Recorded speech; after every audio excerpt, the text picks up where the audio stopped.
Nah, kebetulan tema diskusi malam ini ada Mas Biko.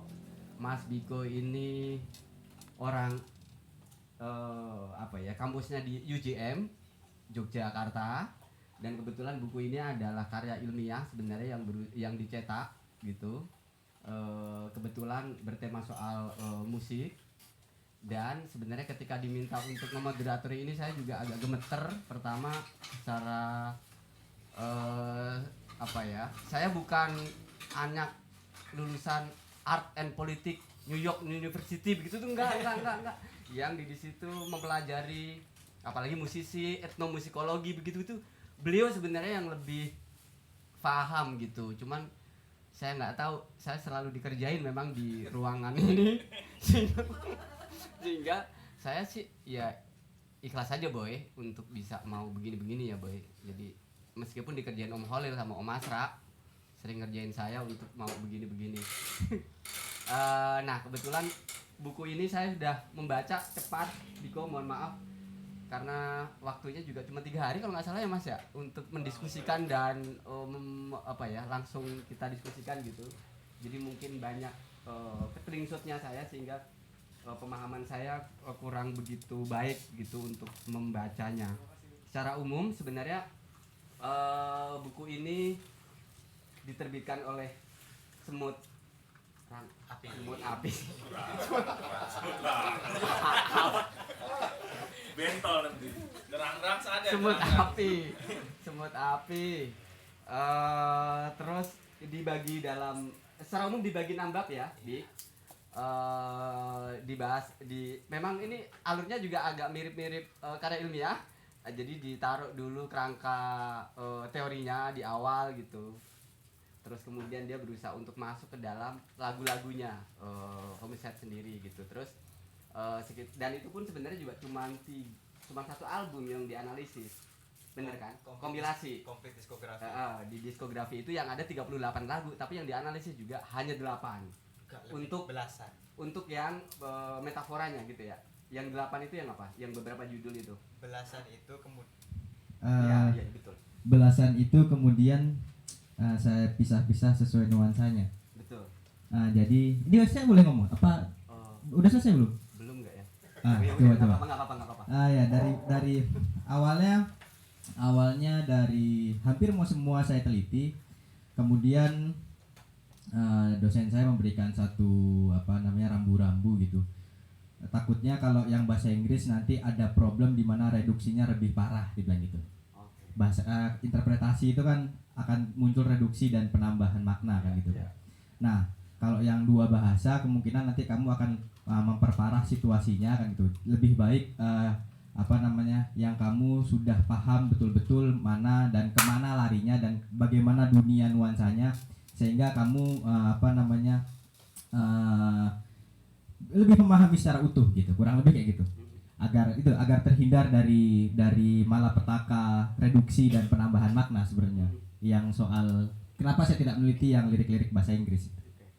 Termasuk juga pendekatan kenapa kemudian juga pendekatannya sosiologi sastra sama hermeneutik, yang menurutku itu 2 teori besar gitu yang berusaha untuk ditampung gitu dalam satu sebagai pisau untuk menganalisis itu semua gitu. Itu juga ada pertanyaan itu yang masih ada di kepala saya, menggelayut saya gitu. Nanti bisa dijelaskan Bik. Terus soal apa ya, metodenya teman-teman, ini metodenya bukunya metodenya kualitatif begitu. Jadi mengutip banyak sekali karya-karya ilmiah lain yang mendukung argumennya dia gitu. Dan saya sempat banyak tersesatnya karena pendukungnya banyak sekali yang ingin dimunculkan gitu. Nanti bisa dijawab oleh Biko gitu, kenapa saya mengalami ketersesatan itu. Kemudian juga soal ini juga soal orbanya nanti juga bisa dibahas Bik, karena judulmu ini spesifik soal orba, padahal karya-karya itu juga banyak lahir setelah orba itu runtuh begitu ya. Terus beberapa ya sebagai sebuah karya buku tentang musik ini patut diapresiasi. Tepuk tangan dulu dong buat Vincent dong. karena Kedua loh. Hah? Cetakan kedua nih. cetakan kedua pasti berarti laris banget gitu. Berarti sebagai penerbit Semut tahu gitu bahwa ada ceruk yang bisa dipasarkan. Karena kalau ternyata misalnya grup apa begitu mungkin nggak secetak dua, ya kan? Bener kan, Mun? Jadi itu juga strategi marketingnya juga cukup bagus dan saya kira ini penting untuk kita apresiasi juga karena juga terkait soal membahas soal gerakan sosial, soal isu-isu politik yang memang juga nggak banyak sebenarnya lirik-lirik lagu atau band yang juga punya concern di situ gitu. Jadi ini keperpihakan yang penting yang juga harus diapresiasi dari kenapa buku ini patut untuk kita miliki gitu. Kemudian saya kok banyak ngomong ya. Enggak apa-apa. Batasnya sampai mana? Batasnya sampai Al-Qur'an. Daripada saya banyak ngoceh, bisa diceritakan dulu soal bagaimana proses ini terjadi. Nanti baru dalemannya itu seperti apa ya, karena menurutku yang tadi saya diskusikan di luar gitu ya, ada kesulitan tersendiri ketika karya ilmiah tesis itu berusaha untuk dibukukan dan harus dikonsumsi oleh masyarakat awam gitu. Harus ada cukup editorialnya harus cukup kuat sebenarnya untuk, karena pembacanya nggak hanya lingkup akademik tapi juga orang awam yang pingin tahu, pingin ikut memahami sesuatu. Monggo Mas Biko. Oke. Mungkin perkenalkan dulu Mas Biko. Oke. Tinggal di mana? Oke. Ukuran sepatunya juga boleh. Oke, nama saya Biko Nabi Fikri Zufar. Lulus di UGM, benar tadi kata Mas moderator gitu. Terus kemudian saya saya hari ini berdomisili di Yogyakarta. Sebelumnya ketika saya menulis ya entah itu S1 entah itu S2 gitu, menulis tugas akhir saya selalu ditemani oleh lagu-lagunya Mas Kholil gitu, terutama yang Indie Art Wedding yang di SoundCloud. Saya selalu memutar itu untuk memanaskan pikiran saya dulu sebelum kemudian saya masuk membuka buku literatur atau kemudian membaca ulang tulisan yang pernah saya tulis sebelumnya untuk melanjutkan itu. Terima kasih Mas Kholil sudah menciptakan karya yang menemani saya menulis tugas akhir gitu. Kok malah Indie Art Wedding ya? Ya, Oke. karena kalau lagi-lagi efek rumah kaca, berbenturan. Oh iya benar. Berbenturan dong kan gitu. Makanya saya butuh satu nuansa segar gitu. Kan gitu. Oke, kembali lagi tesis ini saya tulis awalnya rencananya untuk skripsi saya di Universitas Jenderal Sudirman. Hanya saja dosen saya langsung menolak dengan keras karena kamu tidak akan lulus kalau menulis ini. Kan gitu. Karena di satu sisi lagunya banyak, datanya banyak. Yang kedua adalah kalau S1 itu kan tidak menulis dari awal ya. Kan gitu. Kalau S2 saya bisa mipil dikit-dikit entah itu 5 halaman, 10 halaman kayak gitu tuh. Itu sudah bisa tersusun gitu. Mipil itu nyicil ya? Iya, nyicil. Sorry. Saya bahasa Jawa. Unsur. Ternyata ini saya sedang ada di Banten gitu. Oke. Puerto Rico itu. Oh iya. Ya, jadi saya kalau di S2 itu bisa nyicil gitu, tipis-tipis dulu lah. Entah itu mulai berapa halaman gitu. Jadi ya semenjak saya masuk kampus terutama di pasca sarjana, saya sudah memulai memikirkan apa yang harus saya lakukan, kemudian bagaimana teknisnya, ya proyeknya akan kayak gimana gitu. Itu sudah terpikirkan sebelum masuk. Terus kemudian dosen saya menanyakan, apa itu homicide ini? Apakah ada kaitannya peristiwa bunuh diri dengan Orde Baru lah gitu? Oh enggak, saya bilang gitu, enggak. Ini bukan homicide soal bunuh diri, tapi ini sebuah grup rap gitu di Bandung yang saya pernah dengar waktu itu SMP, tapi ternyata sudah ada sejak tahun 90-an gitu. Yang bubar di tahun 2007. Mas ya bilang gitu. Terus, oke, terus mau dikemanakan kan gitu? Saya sebenarnya sudah suka lagu ini, saya sudah mendengarkan beberapa lagunya, hanya saja saya nggak paham gitu. Jadi tujuan kamu apa bikin penelitian ini? Ya untuk memahamkan saya dan orang lain. Karena saya nggak pikir orang lain dulu, saya pengen paham dulu lagunya isinya apa kan gitu. Baru orang lain mau paham, nanti saya sebarkan kan gitu. Nah kebetulan dipinang lah buku saya ini sama Semut Api kan gitu. Terus kemudian saya awalnya mencari-cari apa yang kemudian tepat atau metode atau metodologi apa yang tepat untuk menyelami ini kan gitu. Beberapa tawaran profesor saya, kamu bisa pakai analisis wacana, kamu bisa pakai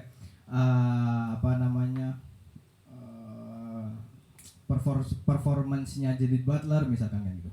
Terus kemudian saya nggak kepengen melihat itunya, saya ingin menyelami teksnya. Jadi kemudian dia bilang, ya udah kamu harus belajar hermeneutika atau sosiologi sastra. Jadi di sosiologi sastra itu Mas, ada untuk menyelami teks, aku lupa bukunya siapa, tapi ada saya kutip di situ. Untuk menyelami teks itu ada 3 cara gitu. Yang pertama adalah melihat teksnya itu sendiri, terus diceritakan oleh si penulis teksnya kan gitu, atau berdasarkan respon dari pembaca atau pendengar kan gitu. Kalau itu bentuknya lagu berarti pendengar juga bisa. Nah dari situ, karena pada waktu itu COVID, sebenarnya saya pengen banget mewawancarai Mas Ucok gitu atau Kang Ucok, tapi hanya keterbatasan COVID pada waktu itu. Akhirnya saya berusaha mendalami secara utuh melalui teksnya saja kan gitu. Jadi saya kasih tahu di situ ada batasan di mana saya hanya memasuki wilayah teksnya saja. Tidak. Alasan COVID-nya malah nggak masuk ya? Alasan COVID itu kan bisa berganti. Barangkali besok saya mau bikin penelitian lagi untuk melengkapi yang versinya Mas Ucok kan bisa aja kan gitu. Nah, kemudian setelah itu saya berusaha untuk meraba-raba teks ini seperti apa, terus berusaha untuk memenggal keutuhan atau badan teksnya, lirik-liriknya gitu. Dan kemudian ada satu kalimat yang tepat ketika saya mempelajari hermeneutik gitu. Yaitu dia bilang gini, ketika kamu menggunakan hermeneutik maka kamu sebenarnya sudah melampaui si penulisnya itu sendiri gitu. Jadi sebenarnya kamu lebih tahu daripada penulisnya. Artinya apa yang saya ceritakan ini sebenarnya belum tentu juga sama dengan apa yang diceritakan oleh Kang Ucok kan gitu. Tapi setidaknya saya mendekati pengetahuan yang hampir mirip, bahkan bisa lebih gitu, soal urusan interpretasinya. Nah, di situ kemudian ada dalam ragam hermeneutik gitu, saya berusaha untuk membedakan dan menjelaskan secara literatur review gitu. Terus kemudian kupikir Paul Ricoeur lebih tepat untuk digunakan ini karena dia mengotonomikan teks. Mengotonomikan teks artinya memberikan teks itu hidupnya seperti apa atau dia ingin ngomongin apa kan. Nah, tugas saya adalah berusaha untuk mencari apa yang ingin dia omongkan. Kurang lebih gampangnya gitu. Tapi bahasa sulitnya ada banyak gitu. Kan gitu. Nah, di situ syaratnya adalah pendulum antara subjektif dan objektif itu tidak berat sebelah. Makanya dia kasih namanya distansiasing atau penjarakan. Penjarakan ini tujuannya adalah supaya apa yang saya tuliskan ini tidak hanya berdasarkan isi kepala saya saja kan gitu. Saya tidak hanya bermain-main pada pemahaman saya saja, tapi saya juga bermain-main pada pemahaman data sekunder lainnya kan gitu. Maka itulah saya butuh banyak pendukung literatur yang kemudian harusnya bisa lebih banyak lagi dari ini. Yang kemudian untuk bilang bahwasanya aku akan bilang gini, kalau kamu ingin tahu brengseknya negara melalui apa yang saya teliti adalah ya melalui rap gitu, ya homicide saat ini yang mungkin baru bisa bilang brengsek gitu. Negara ini sangat brengsek ya, homicide yang bisa bilang itu kan gitu. Saya belum dengar rap-rap lainnya, mungkin di ada sebenarnya di Papua, tapi kemudian tidak terlalu masuk ke pendengar-pendengar Jawa kan gitu, karena ada hal yang lainnya kan gitu. Terus kemudian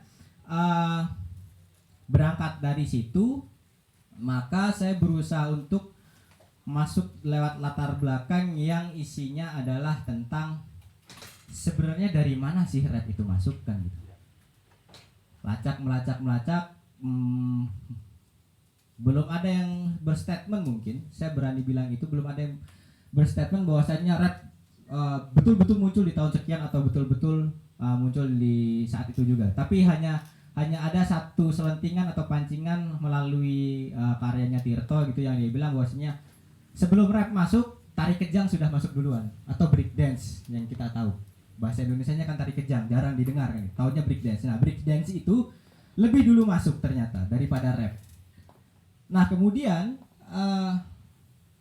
saya dipaksa untuk melihat sejauh mana rap berkembang di dunia kan gitu. Dosen saya bilang kayak gitu. Oke, saya akan cari itu. Saya dapat ada di Perancis, saya dapat ada di Australia, saya dapat ada di mana, Tokyo atau di Jepang misalkan. Ternyata rap sebagai subculture ya, bukan sebagai culture.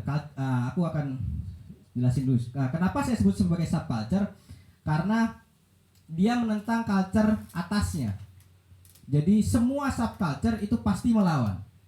Tapi culture belum tentu melawan karena dia sudah mainstream duluan dan sudah berselingkuh dengan industri.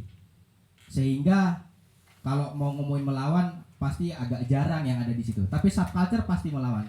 Nah, culture itu lahir dari subculture yang kemudian jadi mainstream, yang kemudian nanti akan didobrak lagi sama subculture lainnya. Begitu terus pola kebudayaan baik itu di dunia, di Indonesia ataupun di dunia, terutama dalam musik atau seni gitu. Selalu kayak gitu.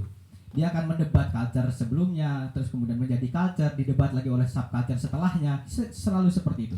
Nah, rap mencoba untuk mendobrak itu gitu. Mendobrak kemainstreaman musik yang ada pada waktu itu gitu. Meskipun ada peristiwa-peristiwa sosial yang kemudian melatar belakangi itu, yaitu terutama ketimpangan sosial, segregasi ras di Amerika kan gitu. Nah, di Itali itu menarik lagi, justru malah dia digunakan untuk melawan kultur mafioso di Itali. Di Jepang justru dia digunakan untuk melawan kultur gengnya Yakuza kan gitu. Di Kuba digunakan untuk mendiseminasi mengenai hak asasi manusia dan lain-lainnya, kurang lebih yang kayak gitu. Disitulah menariknya. Sementara di Indonesia seperti apa kan gitu. Nah, di Indonesia setelah yang saya baca dari penelitian kawan saya, dia tetap melawan Soeharto gitu. Dia tetap melawan Soeharto. Hanya saja cara perlawanannya tidak sevulgar bagaimana Bronx mengajarkan itu. Kan itu. Seperti misalkan ngomongin mati lampu. Siapa tuh lagunya mati lampu? Pesta Rap. Kalian dengerin Pesta Rap tadi kan?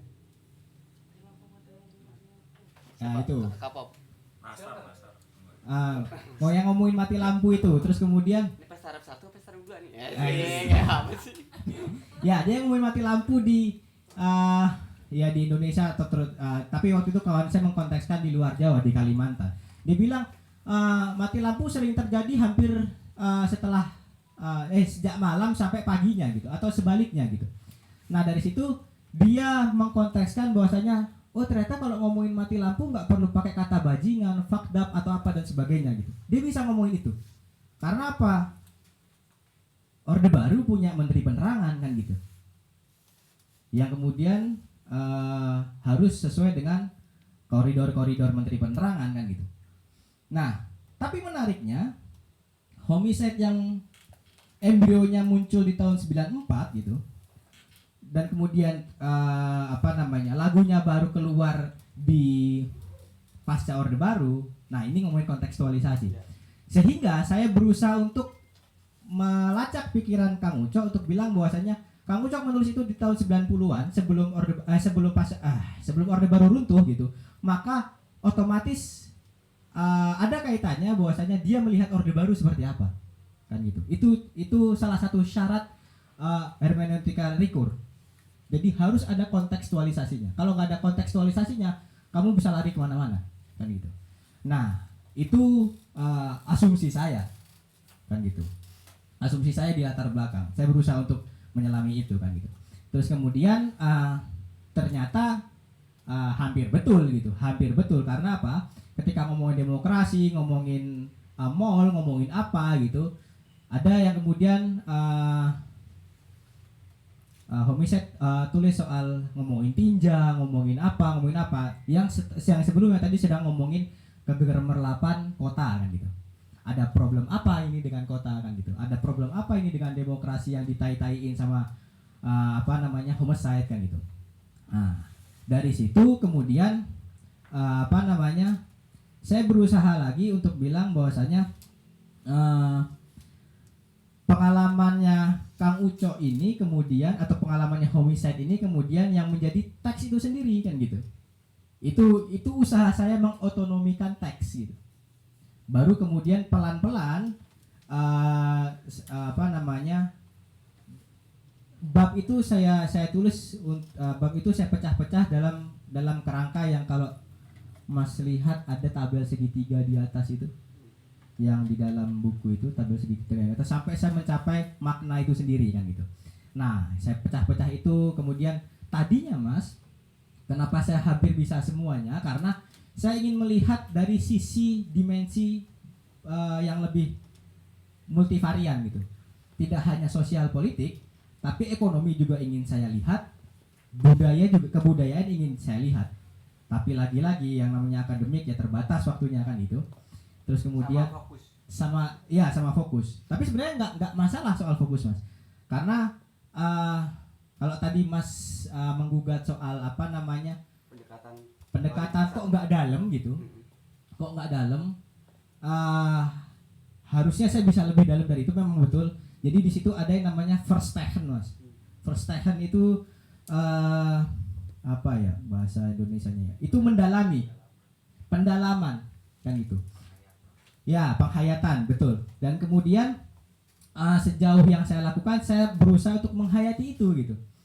Nah, kemudian di perjalanannya karena tadi teknis lagi, terlalu verstehen pun juga problem gitu. Kan gitu. Sama ya seperti dibilang Weber, terlalu rasional pun kamu jadi irasional. Itu yang jadi problem rasionalitas di dunia modern itu yang disampaikan oleh Weber. Yang kamu terlalu rasional pun kamu akan menjadi irasional. Saya juga gitu. Saya akan bilang bahwasanya kalau saya terlalu dalam, saya akan terlalu subjektif. Nah, terus kemudian berbagai lirik misalkan yang kemudian saya bisa bilang kan gitu. Misalkan gini. Ngomongin soal kejahatan korporasi misalkan, serupa darah dan satir dan pengabdian tanpa akhir, kontra takdir, cetak biru korporat vampir, tata dunia baru memaksa rima ini bertitik nadir. Nuansa ini ingin saya bilang, kalau saya ambil contoh ini, Homicide sedang optimis sekaligus pesimis. Dua hal itu berjalan, entah kenapa ditulis seperti itu kan gitu. Mungkin karena represivitas yang terlalu tinggi, namun di satu sisi melawan adalah suatu kewajiban kan gitu. Nah, makanya dia bilang apa yang terjadi pada dunia atau terutama untuk dunia secara internasional, nanti kita baru masuk ke Indonesianya. Secara dunia yang kemudian developmentalism ini kan gitu, yang memaksa negara-negara dunia 3 harus membangun infrastruktur dan kemudian yang mewajibkan mereka menerima dana-dana infrastruktur, kemudian dana-dana investasi. Kalau di NGO mungkin masuk funding kan gitu. Nah, disitulah mulai dimana yang dia bilang bahwasanya sebagai serupa darah dan satir. Jadi mau menolak pun juga akan berdarah-darah. Tapi kalau tidak ditolak pun kan gitu, kesengsaraan itu akan muncul kan gitu. Meskipun kemudian dia sebut sebagai pengabdian tanpa akhir. Sampai detik ini bahkan seluruh di dunia negara ketiga itu gak kurang-kurang mengabdinya kepada IMF dan World Bank kan gitu. Gak kurang-kurang kan itu. Harusnya juga bisa ditarik ke relevansi hari ini liriknya Homicide ini gitu. Dia lintas batas, lintas waktu dan lintas imaji. Tapi karena tadi problem teknis kan gitu. Terus kemudian kontra takdir. Yang kita harusnya bisa hidup bahagia, kemudian mati masuk surga kan gitu. Ternyata enggak juga gitu. Hari-hari kita penuh dengan muli kan gitu, terus terjebak kemacetan kalau di kota-kota kan gitu. Kalau di desa-desa terpaksa atau harus melawan atau harus dipopor senjata dengan konflik-konflik tanah kan gitu. Upah murah dan sebagainya itu terjadi gitu. Nah, inilah dia yang bilang sebagai cetak biru atau prototipe dari bagaimana istilah vampir ini yang menghisap darah atau tadi kalau kita balikkan lagi ke atas yang menghisap darah tadi, menghisap seluruh kehidupan kita. Atau kalau dalam bahasanya Marx itu yang dihisap nilai lebihnya gitu. Hasil kerja kita yang dihisap, termasuk hasil hidup kita gitu. Nah ini nggak ada deh, di buku nggak ada kan gitu. Terus kemudian Itu Karl Marx ada di mana-mana. Ya. Biasa aja. nggak maksudnya interpretasi ini gitu. Terus kemudian tata dunia baru memaksa rima ini bertitik nadir kan gitu. Yang dia ingin bilang bahwasanya suatu saat saya menulis ini bisa jadi saya mati gitu. Karena apa ya tadi? Ya tentara ada di mana-mana, ABRI ada di mana-mana kan gitu. Terus kemudian bisa memukul kamu kapan saja, berkumpul lebih dari 2 orang disebut subversif kan gitu. Hal-hal kayak gitu terjadi dalam konteks Orde Baru kan gitu. Maknanya semenarik itu kan gitu. Nah terus kemudian mungkin aku ambil contoh lagi soal kediktatoran negara misalkan. Iya, sama perlawanan. Nah, sejak tanah, udara, dan air hanya sesajen bagi para cukong. Oke, sebelum masuk ke situ ngomongin soal metafora. Kalau kawan-kawan baca, saya menghitamkan beberapa atau ya menebalkan kalimat atau kata yang saya asumsikan itu adalah metafor kan gitu. Karena apa? Karena dalam satu kalimat gitu, ketika saya merasa itu kok sebenarnya harusnya tidak ditulis ini kan gitu. Karena ada kaidah-kaidah umum dalam penulisan rap, yaitu bermetafor, berrima dan lain-lainnya, rima dalam, rima luar kan gitu. Terus kemudian saya berusaha untuk bilang metafora ini adalah dunia perumpamaan atau dunia kecil yang dimana ingin disampaikan tapi tidak secara langsung kayak gitu. Sehingga ada beberapa tadi kayak kalau dalam clandestine misalkan yang saya penggal ini, sejak tanah, udara, dan air hanya sesajen, saya hitamkan bagi para cukong gitu. Begundal pasar bebas yang mengantri di jalur bypass, ini juga saya hitamkan. Yang bebas merangkai plot dominasi dalam satu pentas, dari jejak kemenangan ribuan perang yang tak pernah kami capai. Teror imaji korporasi pembunuh berantai, kami jajarkan, nama terbantai, kami hitung semua bangkai. Kurang diktator apa kan itu. Nah, tadi ngomongin developmentalisme, maka dalam setiap penanaman investasi atau penanaman modal tentu harus ada yang disajenkan atau istilahnya apa ya, ada yang harus ditumbalkan kan gitu. Nah, dia bilang sebagai sesajen tanah, air, dan udara itu tadi kan gitu. Cukong ini sebenarnya dalam kamus yaitu pengusaha yang kemudian konteksnya itu lebih ke orang-orang Tionghoa, tapi kemudian sebenarnya lebih utuh dalam skala general gitu ya, pengusaha-pengusaha dan kroni-kroninya Soeharto pada waktu itu. Dan kemudian begundal pasar bebas yang mengantri di jalur bypass. Nah, begundal pasar bebas dan mengantri di jalur bypass ini dua logika yang sejalan. Kenapa? Karena kalau dia taat terhadap pasar bebas, maka dia harus taat terhadap aturan yang berlaku. Tapi yang namanya cukong kan gitu, yang tadi kemudian kita sebut sebagai vampir, birokrat vampir tadi kan gitu, yang dia kalau dalam istilahnya Aidit sebagai kapitalis birokrat gitu, yang menjadi birokrat sekaligus pengusaha gitu, dan dia melakukan itu gitu.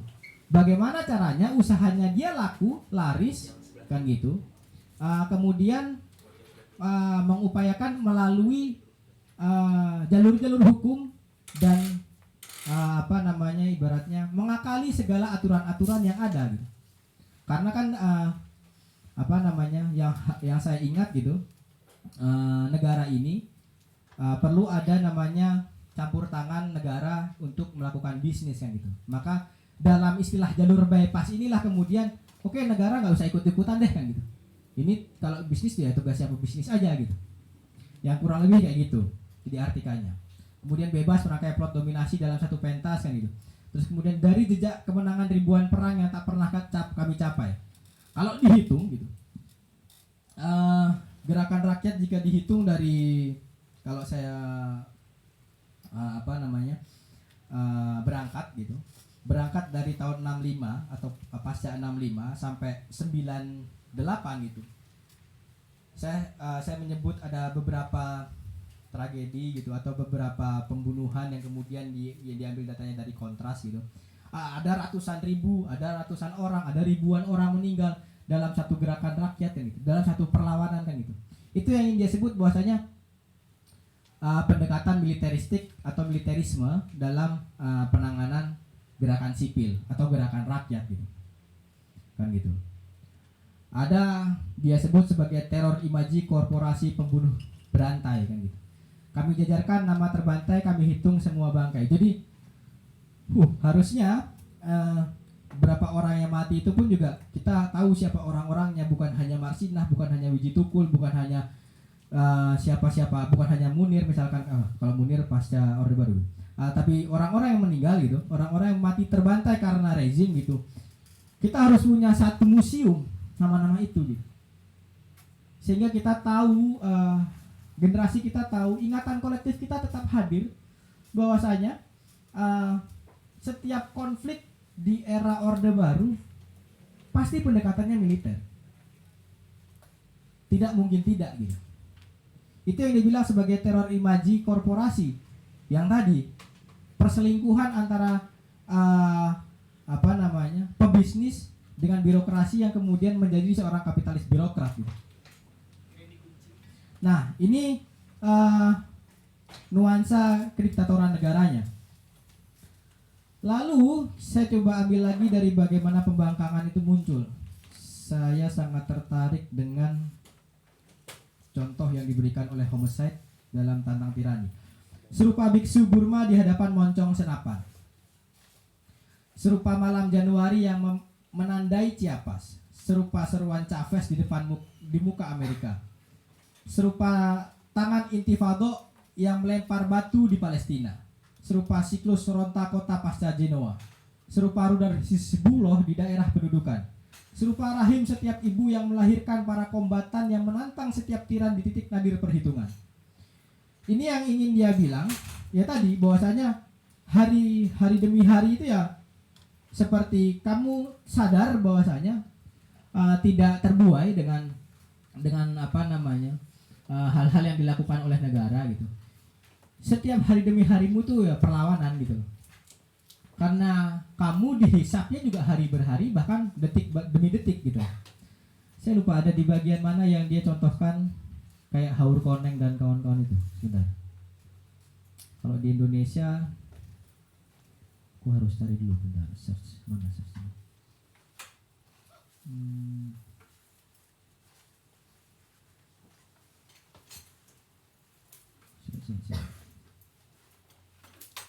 Jadi setidaknya dia mencontoh Homicide mencontohkan setiap gerakan atau ya gerakan di luar sana untuk ya kalau bisa kamu sekuat itu loh kan gitu, sekuat itu kamu harus melakukan perlawanan gitu. Dia contohkan tadi yang ada di mana-mana tadi itu kan gitu. Nah embrio itu pun juga muncul misalkan di Malari, di lain-lainnya kan gitu, sehingga memaksa negara untuk merombak tatanan pendidikan tinggi yang tadinya bisa politis sekarang apolitis kan gitu. Nah hal-hal semacam itu yang kemudian nuansa itu tidak muncul seperti di hari ini gitu. Dan kemudian apa kurang represi ya hari ini kan gitu, mungkin kurang represi kan gitu.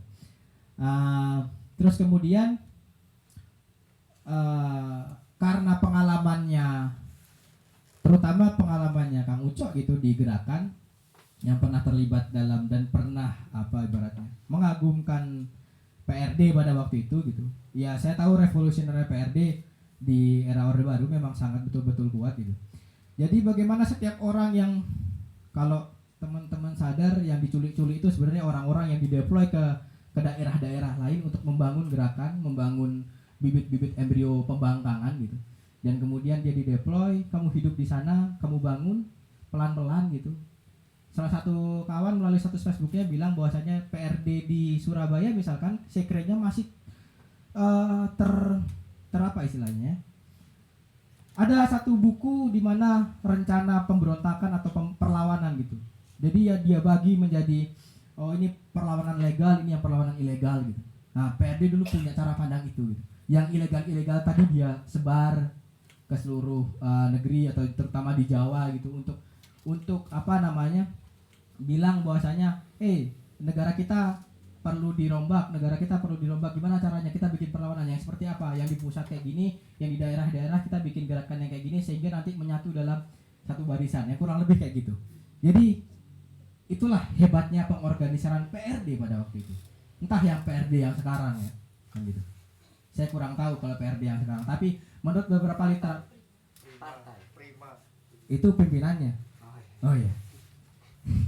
Yang ini ya apa namanya, yang di dalamnya juga ada militer juga kalau nggak salah bosnya. Kita lanjut. Oke. Oke gitu. Nah jadi gitu. Jadi sebenarnya kalau bilang lirik yang penggal-penggal tadi di dalam perlawanan itu istilah gampangnya adalah bagaimana radikalisasi melalui musik. Tadi itu yang dia contohkan. Yang saya juga sebenarnya lupa ingat. Homicide itu pernah ikut atau dia pernah manggung di salah satu atau di tahun keberapa ngisi di mobil komando gitu pas saat May Day kan gitu. Nah musisi-musisi ya juga perlu seperti itu kan. Tapi ya itu tadi apa namanya, kalau chaos alatnya siap rusak aja kan gitu, lebih mahal alatnya kan gitu kalau chaos kan gitu. Nah itu tadi, jadi kurang lebih kayak gitu mas isinya. Apa namanya, nuansa yang saya tawarkan di buku itu, kemudian peristiwa-peristiwa yang bisa menjadi radikalisasi sebenarnya dalam kuping kita ketika mendengarkan Homicide. Mungkin bisa dikasih kesimpulan di akhir babmu itu soal kerangka teori yang kamu pakai, kemudian menganalisis beberapa lagunya. Kalau kesimpulan berarti kurang lebih dalam kalimat pendek, asumsi saya terbukti kan gitu. Kan gitu. Asumsi saya terbukti bahwasanya di dalam lirik-lirik apa namanya, Homicide yang hampir separuhnya itu terbukti ada nuansa di mana ada ketika korporasi atau kejahatan korporasi, kediktatoran negara, dan kemudian perlawanan atau pembangkangan sipil terutama. Kan gitu. Terus apa namanya? Oke. Setelah kesimpulan kemudian saya beri kritiknya di buku itu. Untuk menyimpulkan bahwasanya dalam sosiologi sastra yang saya sebut apa namanya? Apa ya istilahnya ya? Oh gini. Oh jadi di sosiologi sastra teorinya itu dia bilang setiap teks gitu berusaha untuk memposisikan dirinya baik itu sebagai pendukung atau menolak suatu gagasan yang sedang tertulis di situ. Dan gitu. Sementara Homicide ada dua kemungkinan. Yang pertama tadi dia bisa jadi pesimis banget. Kalau yang optimis bisa besok kayaknya mau revolusi nih kan gitu. Kalau didengerin hari ini mungkin besok akan revolusi nih kalau didengerin lagi. Nah itu ternyata Homicide memakai ranah yang abu-abu gitu. Enggak sepenuhnya gitu, enggak sepenuhnya dia mendukung, tapi ada beberapa yang kemudian dia merasa pesimis atau mungkin enggak ya ini bakal berubah gitu. Ada kayak gitu. Terus kemudian kritik lainnya adalah penggunaan rekur gitu. Rekur selain batasan distansiasinya gitu, dia tidak memberikan batasan lain untuk digunakan dalam peristiwa sosiologis gitu atau peristiwa sosialnya gitu, sehingga dia betul-betul memberikan atau menyerahkan itu sepenuhnya pada teks, yang itu bahaya juga sebenarnya. Kalau tadi terlalu subjektif, maka saya sedang bermain-main dengan isi pikiran saya, dan kemudian apa namanya, tingkat keilmiahannya bisa berbeda kan gitu. Makanya pada waktu ujian itu, sidang akhir itu, saya dikasih tahu atau dikasih pertanyaan sama penguji saya, dia bilang gini, andaikan penyidik kepolisian dalam menangani suatu kasus menggunakan hermeneutika Ricoeur, kira-kira kayak gimana aku, dia bilang. Ngawur mas, bisa belandang mas, aku bilang gitu. Kenapa kok belandang? Belandang itu kebablasan mas. Kenapa kok bisa kebablasan? Iya karena kalau di hukum itu kan sudah jelas syaratnya ada saksi, ada barang bukti. Nah ini bisa lebih lebar lagi, bisa dalam situasi yang lebih abstrak lagi, yang dikait-kaitkan kan gitu, yang kemudian diisu-isukan kan gitu. Andaikan ini terjadi pada hukum kita gitu, misalkan ada viral isu A gitu, isu A, dalam isunya misalkan pembunuhan siapa gitu, terus kemudian ada memviralkan isunya ini kayak gini, terus dipakai lagi, ditarik, kira-kira imajinasinya akan seperti ini gak ya, itu malah justru bahaya. Semuanya akan bercampur aduk ketika hukum menggunakan hermeneutikanya Ricoeur gitu. Makanya aku juga kurang tahu, belum membaca juga, ada nggak kira-kira seorang praktisi hukum atau ahli hukum gitu menggunakan Ricoeur dalam menganalisis sebuah peristiwa hukum atau peristiwa pidana gitu. Jadi jawaban saya gitu ketika saya diuji, jangan mas, kalau bisa jangan pakai ini untuk menginterpretasikannya gitu. Jadi ini salah satu kritik saya juga buat Ricoeur gitu. Kita nanti tanya Mahfud MD. Iya. Polisi hukum dia. Iya, itu akan sangat berbahaya. Gitu. Kurang lebih kayak gitu mas. Kasus Sambo ya.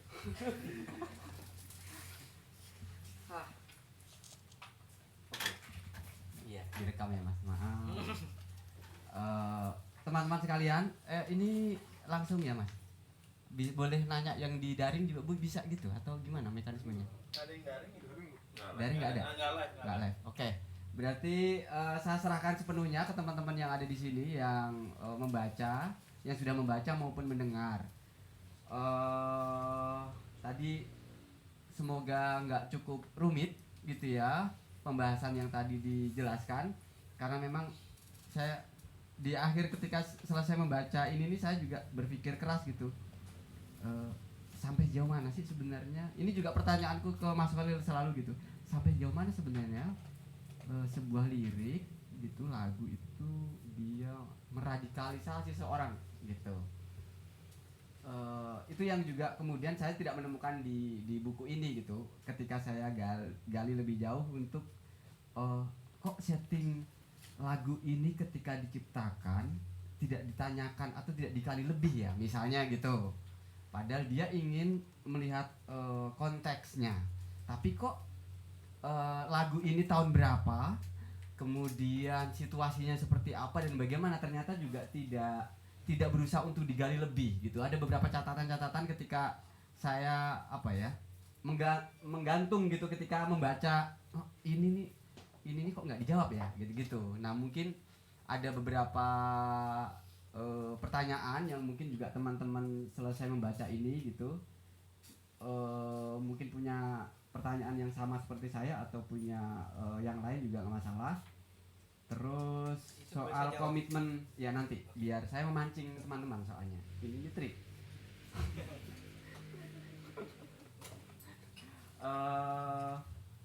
Sama apa lagi ya? Kalau Kang Ucok sendiri sih ya posisinya udah nggak usah diragukan lah ya, keperpihakannya dia dan macam-macam gitu. Menganalisis apakah ini punya makna politik? Iya makna politik pasti gitu. Orang udah tahu jawabannya bahwa lirik-lirik ini ya lirik-lirik pesan politik gitu kan. Nggak perlu riset juga, nggak perlu riset sih, maaf. Keliru mas. Dari liriknya secara eksplisit sudah pesan perlawanan gitu, nggak ada yang mengajak berdoa sholawatan kan gitu di liriknya itu gitu. Sebenarnya yang ingin juga saya gali lebih lanjut ketika membaca buku ini adalah gitu, pesan-pesan politik ini dimaknai sosialnya seperti apa, gini misalnya. Ini pertanyaan lebih lanjut sebenarnya, misalnya gini, ada lagu Lima Ababil misalnya, setelah dia itu muncul gitu, respon pasarnya gimana ya gitu, apakah juga ada hiruk pikuk politik yang juga mengiringinya gitu, ada semangat anak muda yang juga tiba-tiba langsung gitu, misal angkat tangan kiri maksudnya gitu atau mungkin saya minta komentarnya Master Art and Politik dulu deh biar saya nggak terlalu offset ini. Beliau adalah musisi dan etnomusikolog. Mas, kau lebih otoritatif untuk bisa juga membahas ini selain Mas Biko ya, gitu. Kamu kan udah ngerjain saya, jadi sekarang saya balik kerjain. Tapi kok mau jawab dulu pertanyaan tuh. Oh gitu Mas. Jawab dulu yang tadi tuh. Nah tuh. Menggagalkan tuh. Oke, menggagalkan rencana saya. Oke, lanjut aja. Oke, itu tadi soal mengapa saya tidak sebutkan secara detail lagunya muncul kapan dan sebagainya. Pendekatan saya bukan sosiologi sejarah, Mas. Oke, betul. Gitu. Oke. Kalau sosiologi sejarah, kamu harus paham dulu soal periodenya kapan, kemudian betul-betul tepat ini dikeluarkan kapan. Nah, itu butuh satu penelitian yang lebih ekstra menanyakan ke homicide kan itu. Sementara data-data homicide tidak ada di Perpusnas kan gitu. Nah, kan makanya saya hindari sosiologi sejarah. Pasti nggak ada. Iya Udah makanya, tahu. andai kan gitu, Oke, butuh oke. riset kan. Kita tidak Iya, bisa iya, berasumsi betul. lebih tepat kan Iya, gitu. iya, iya, iya. Nah, Lanjut. makanya saya menghindari pendekatan sosiologi sejarah kan gitu. Nah, saya lebih memasuki dunia metaforanya kan itu. Metafora apa yang berkemungkinan ingin saya jelaskan di situ. Nah, itu yang saya hindari sosiologi sejarah. Kurang lebih kayak gitu, Mas. Gitu Mas, pembelaannya Mas. Komentar dulu dong. Ya. Senang sekali akhirnya bisa ngadain acara offline lagi, diskusi seperti ini. Langsung saja, sebenarnya yang paling pertama itu memang kenapa Biko kekeh menarik ini vis a vis antara homicide dengan Orde Baru gitu. Padahal sebenarnya dari muncul pun karya-karyanya gitu ya, mungkin embrionya udah ada dari tahun 94 gitu ya. Tapi sebenarnya mereka aktif 98 dan bahkan mulai merekam mungkin dirilisnya setelah itu, dan lagu-lagunya banyak dimainkan atau didengar oleh publik, khususnya mungkin scene independen Bandung aja itu mungkin di awal 2000-an baru melebar bertahap di Indonesia sejak 2003 gitu mungkin sampai sekarang. Jadi yang mana karakter Orde Baru atau ketika Orde Baru tumbang pun karakter-karakter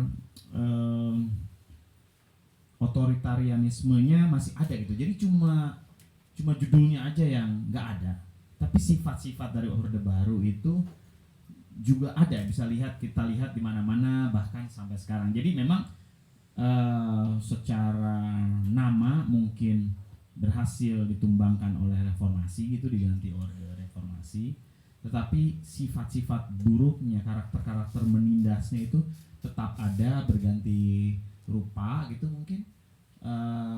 Aktor-aktornya juga baru, mungkin masih ada yang sisa-sisa Orde Baru juga. Nah, jadi kalau menurut saya nggak kurang menarik juga ketika buku ini diberi judul Homicide versus Otoritarianisme di Indonesia gitu misalnya. Jadi bahkan dia bisa Beyond lebih Regime. lebar, Iya. perlawanannya itu masih tetap relevan sampai sekarang gitu ya. Jadi justru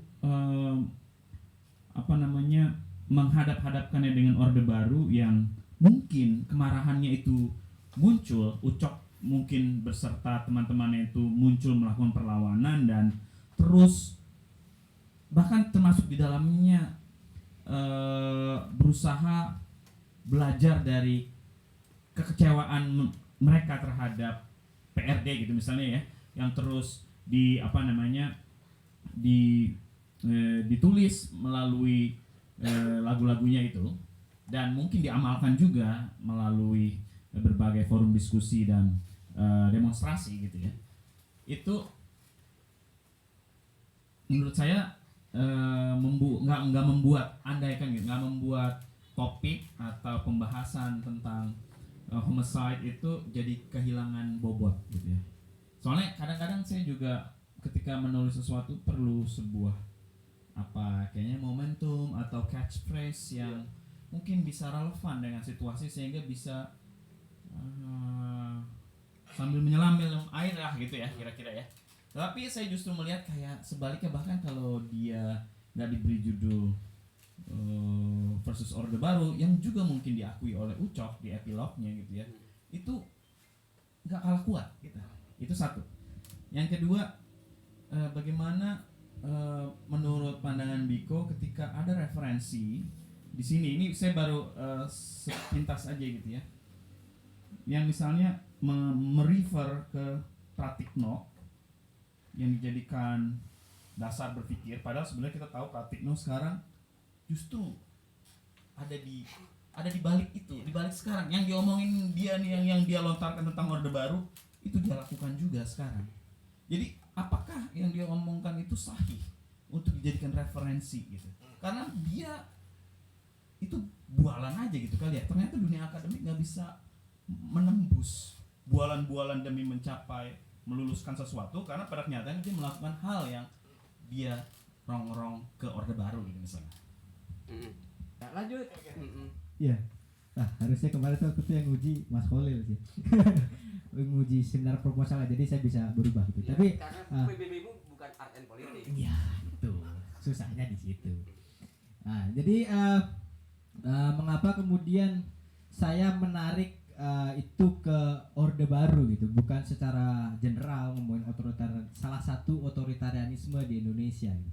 Jadi ketika saya membaca sosiologi sastra tadi itu Mas, ada dunia pemikir nih Mas. Selain dunia teks kan gitu, ada dunia pemikir. Nah, dunia pemikir itu ternyata dugaan saya benar ketika Kang Ucok menjelaskan itu yang di diskusi buku yang secara online yang diselenggarakan juga bareng sama kios-kios itu. Dia bilang bahwasanya memang lagu-lagu ini ditulis di tahun 90-an dengan nuansa Orde Baru, tapi secara tercecer, enggak yang langsung selesai jadi kan gitu. Bahkan ada perombakan di setelahnya hendak rekaman pun kan, pada waktu itu nyampling susah ya Mas ya, nyampling susah, mau rekaman susah kan gitu, sehingga ada pula yang beberapa ditambahi ketika di hadapan mic ingin nge-rap kan gitu.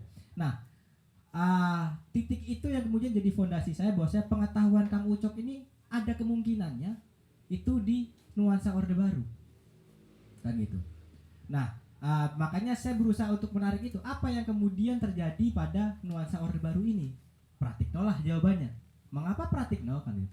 Karena Pratikno menjelaskan secara bagus dalam jurnal yang diterbitkan oleh jurnal ilmu sosial dan ilmu politik UGM gitu, di tahun 90-an itu sebelum dia menjadi Mensesnek gitu. Nah, pikirannya beliau bagus, dia menguraikan secara urut gitu, satu demi satu ke Indonesia itu kurang lebih bobroknya ada di bagian ini kan gitu. Kebobrokan itu yang dia uraikan melalui kasusnya siapa, terus kemudian ada lagi profesor saya juga menulis itu mengenai kelemahan gerakan, misalkan gerakan itu kemudian tetap berada di gerakan atau kemudian ngalah dengan situasi yang kemudian masuk ke regimentasi kan gitu. Nah, dua jurnal ini yang menjadi acuan saya gitu. Kalau yang ngomongin gerakan tadi yang nulis profesor saya, yang kemudian yang ngomongin korporasi dan kawan-kawannya itu saya melalui Pratikno. Terlepas Pratikno hari ini menjadi Mensesnek kan gitu, itu perilakunya dia kan gitu, itu perilaku politiknya dia, itu putusan politiknya dia. Tapi sejauh mata saya memandang ketika Orde Baru gitu, di elemen-elemen kampus itu dan dosen juga itu juga mendukung bagaimana melawan otoritarian Soeharto gitu. Ada saya sebutkan di situ, intelektual sudah kasih tahu ke Soeharto ini akan itu sebelum peristiwa Malari, kalau udah kasih tahu ini ada problem nantinya ke depan kalau kamu terima Jepang ke Indonesia. Sudah dikasih tahu berkali-kali melalui misalnya kalau di diskusi-diskusi politik, seminar-seminar ilmiah atau apa dan sebagainya, itu sudah dikasih tahu. Hanya saja memang Soeharto ini bandel gitu, nggak menerima masukannya intelektual. Terus kemudian ya udah, para intelektual ini juga dalam tataran dia hanya bisa mengkritik dalam tataran akademis dengan membuktikan kemungkinan itu akan terjadi kan gitu. Sejauh itu yang bisa dilakukan oleh akademisi di kampus mas kan gitu. Nggak bisa yang lain kalau dalam istilah koridor ilmiah kan. Kecuali dia kemudian meradikalisasi hasil penelitiannya dia ke dalam sebuah lingkaran-lingkaran kecil semacam ini kan gitu. Dan kemudian yang bilang bahwasanya bagaimana meruntuhkan rezim hari ini misalkan kan gitu. Apa yang kemudian dilihat dari situasi nasional yang terjadi misalkan itu bisa diradikalisasi oleh para intelektual kan gitu. Nah, meskipun intelektual ini sekarang agak susah juga karena problemnya tadi soal kebebasan akademik kan gitu. Kebebasan akademik ini kayaknya tidak berlaku di hadapan UITE kan gitu. Bisa saja kena kan gitu. Nah, itu yang kemudian menjadi ciri khasnya tulisannya Pratikno sebelum menjadi Mensesnek kan gitu. Yang kemudian saya jadikan acuan mas, gitu. Kurang lebih kayak gitu sih. Oke, kalau mau damain gini kurang lebih mas. Yang disebut Sunyoto Usman dalam arah gerakan mahasiswa, gerakan titik 2, gerakan politik ataukah gerakan moral, itu dia ingin bilang gini, haruskah atau bagaimanakah kedepannya mahasiswa-mahasiswa ini setelah mereka masuk ke dalam gerakan rakyat gitu, terus kemudian dia tetap ada di situ sebagai gerakan moral atau kemudian naik pangkatnya atau bahkan turun derajatnya dengan masuk ke dalam gerakan politik, masuk ke dalam partai kan gitu. Nah ini yang mungkin terjadi hari ini kan gitu, termasuk yang Budiman Sujatmiko dan kawan-kawan, Adiana Pitupulu, kita sebut saja nama-namanya itu kan gitu, Fadlizon gitu, Fahri Hamzah, itu yang kemudian yang disebut oleh Sunyoto Usman bahwasanya kemudian ada kemungkinan yang harusnya kemudian ada penelitian selanjutnya gitu, tapi kupikir belum ada yang melanjutkan. Ada kemungkinan atau ada kondisi di mana mahasiswa akan masuk ke sana ketika dia melihat gerakan mahasiswa di era Soeharto itu kan gitu. Kalau tadi kita ngomongin soal Pratikno, mungkin aku tidak akan mengutip Pratikno kalau dia sudah menjadi Mensesnek kemudian menulis artikel jurnal mengenai itu mas. Karena situasi, ini dalam hermeneutik ada namanya pengaruh atau penentu bagaimana seseorang menulis kan gitu. Kalau dia kalau dia bertolak belakang kan gitu antara apa yang dia tulis dengan yang dia pikirkan gitu, itu lebih baik tidak dipercaya. Karena apa? Otomatis yang bisa kita pahami adalah apa yang dia lakukan. Andaikan Pratikno menulis soal kejahatan korporasi dan korupsi dan kawan-kawannya itu di era hari ini, di saat dia menjabat menjadi Mensesnek kan gitu, ada kemungkinan dia sedang bermanuver kan gitu. Bermanuver bahwasanya aku pengen jadi apa dengan bilang aku bisa ini loh membongkar bla bla bla bla bla kayak gitu-gitu. Nggak tahu, kita nggak bisa berspekulasi sih ya. Iya, kalau aku kan boleh saja berasumsi kan gitu. Asumsi itu nanti bisa memperkuat teman-teman yang mau penelitian kan gitu. Nah, terus kemudian kita juga bisa saja bilang bahwasanya atau orang-orang istana akan bilang bahwasanya loh ini Pratikno lagi kenapa kan gitu. Kan gitu. Nggak dapat kue, nggak dapat apa kan gitu. Nah, itu bisa banyak banget interpretasinya mas kan itu. Jadi itulah kenapa saya masih bisa mengutip penelitiannya Pratikno dan menjadikan dia sebagai landasan gitu. Oke, teman-teman, saya buka tanggapan lebih lanjut gitu ya. Ada yang mau menanggapi kah? Atau terlalu teoritik tadi gitu sehingga cukup membingungkan karena di awal juga tidak diterangkan definisi-definisinya gitu ya. Pendekatan hermeneutik itu apa? Mungkin kita asumsikan teman-teman sudah tahu ya. Jadi kita tidak menjelaskan pendekatan sosiologi sastra itu bagaimana dan sebenarnya ada di buku gitu ya, sehingga bayangan saya nggak perlu forum ini tidak perlu menjelaskan itu gitu. Semoga cukup bisa dipahami. Ya. Salam kenal Mas Mbak. Ini yang mau saya tanyakan mungkin masih ada irisannya dengan yang tadi Mas Ali pada di awal tanyakan ya. Untuk Kang Ucok ini apakah apakah membuat lagu ini memang tujuannya apakah memang buat revolusi atau apa gitu? Karena sering saya bertanya gitu kan sebenarnya tuh syarat musik bisa dikatakan sebagai musik pergerakan itu apa gitu? Kayak misalnya gini, misalnya kalau saya dengerin lagunya Abah Iwan ya, yang Mentari gitu, itu udah kayak wah bergetar saya gitu kan. Tapi kalau misalnya saya dengar lagu band, boleh nggak sih nyebut band lain? Yang tujuh bendera itu kayak gitu, apa sih ini gitu? Gitu. Jadi ada kayak apa sih yang syarat buat musik tuh dikatakan musik pergerakan gitu? Apakah dia harus menemukan momentum yang tepat gitu? Dan kalau atau dibuat video klip acara TV gitu. Ya gitu. Nah kalau ditarik ke Homicide gitu, apakah Homicide sudah menemukan momentum itu atau mungkin nanti akan menemukan momentum sebagai musik pergerakan terus jadi kayak semacam anthem kalau ada pergerakan mahasiswa atau seperti itu. Ya, terima kasih. Berikutnya. Ya terima kasih, saya juga kesini tidak disengaja tadi baru ngeliat postingan Homicide di Orde Baru. Buat saya yang tidak ada di Orde Baru gitu ya, saya masih muda Mas Ali. Udah tahu. Tapi ya saya cuma ingin tahu lebih dalam sih bagaimana Homicide dan Orde Baru, karena secara judul juga tegas gitu ya, Homicide versus Orde Baru.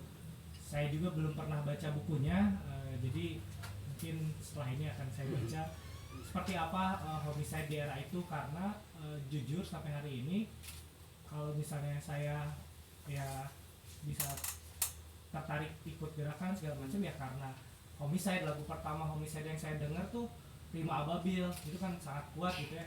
Sampai hari ini buat saya ya akhirnya saya melengkapi rilisan Homicide pun karena itu gitu ya, punya rilisan, dan ternyata Homicide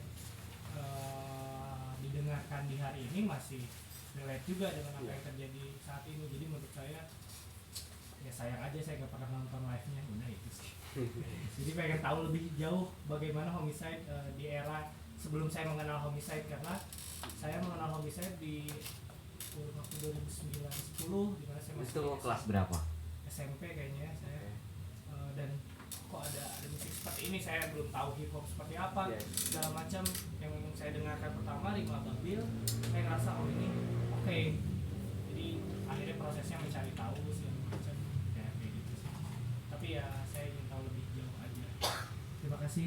Makasih banyak Nodo. Ilham. Wah, ayo dong Ham. Kayak lagi jadi saksi ahli. Saya memang suka begitu. Selamat malam teman-teman. Selamat Malam, Ilham. Mas Diko. Malam Mas. Saya mau cerita dulu deh gimana Oke. saya berjumpa saya dengan buku ini gitu. Iya. Jadi sekitar tahun lalu, saya lupa bulan apa gitu ya. Ada seorang teman tiba-tiba ngirim foto aja gitu tanpa ada keterangan lebih lanjut, yang isinya tuh cover tesisnya Mas Biko gitu. Saya langsung wah ini apa nih gitu ya kan, dari judulnya aja udah wah serem banget gitu ya kan. Dan saya merasa beruntung gitu malam ini bisa ketemu dan nanya langsung gitu dari apa yang saya bayangkan ketika saya pertama kali ngeliat gitu.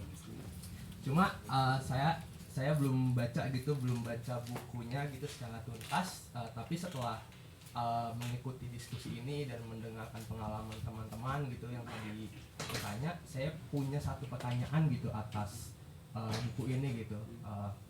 Jadi kita tahu bahwa ya memang Ucok gitu memang secara sadar gitu ya membuat bahwa liriknya ini memang sangat politis gitu, dan itu juga bisa dibaca lewat lirik-liriknya diksi-diksinya yang beberapa ada yang vulgar gitu ya, ditambah dengan tesisnya Mas Biko bahwa secara singkat tadi Mas Biko ingin membuktikan bahwa lirik-lirik itu memang bertujuan untuk meradikalisasi teks gitu.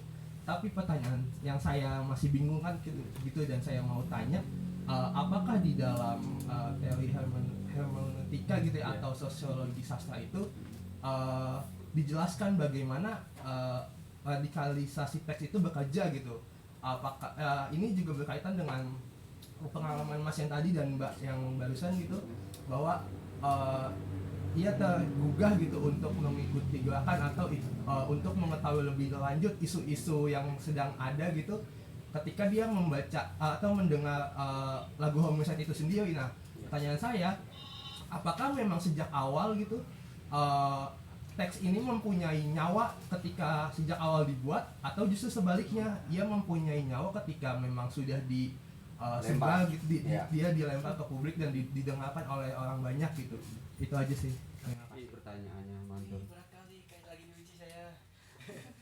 Ini musisi suruh jawab juga bingung ini. Iya, sidang tesis. Tapi keren, bagus pertanyaannya, bagus. Mau ditambah pertanyaan lagi kah, atau kamu lagi memikirkan dan mengumpulkan, Dik? Atau mau menjawab langsung, atau saya todong satu orang pendengar Homicide ini untuk juga berkomentar? Apa? Tajam dulu gimana? Oke. Jawab dulu Ada tadi ada 3. si itu tuh. Iya, ada 3 soalnya. Iya. Apa ya? Enggak. Oke. Saya mau ngambil. Bingung nggak, Dik? Gue bantu untuk Recap. Enggak. mengingatkan satu-satu? Nggak perlu ya? Semoga ingat ya. Oke. Oke.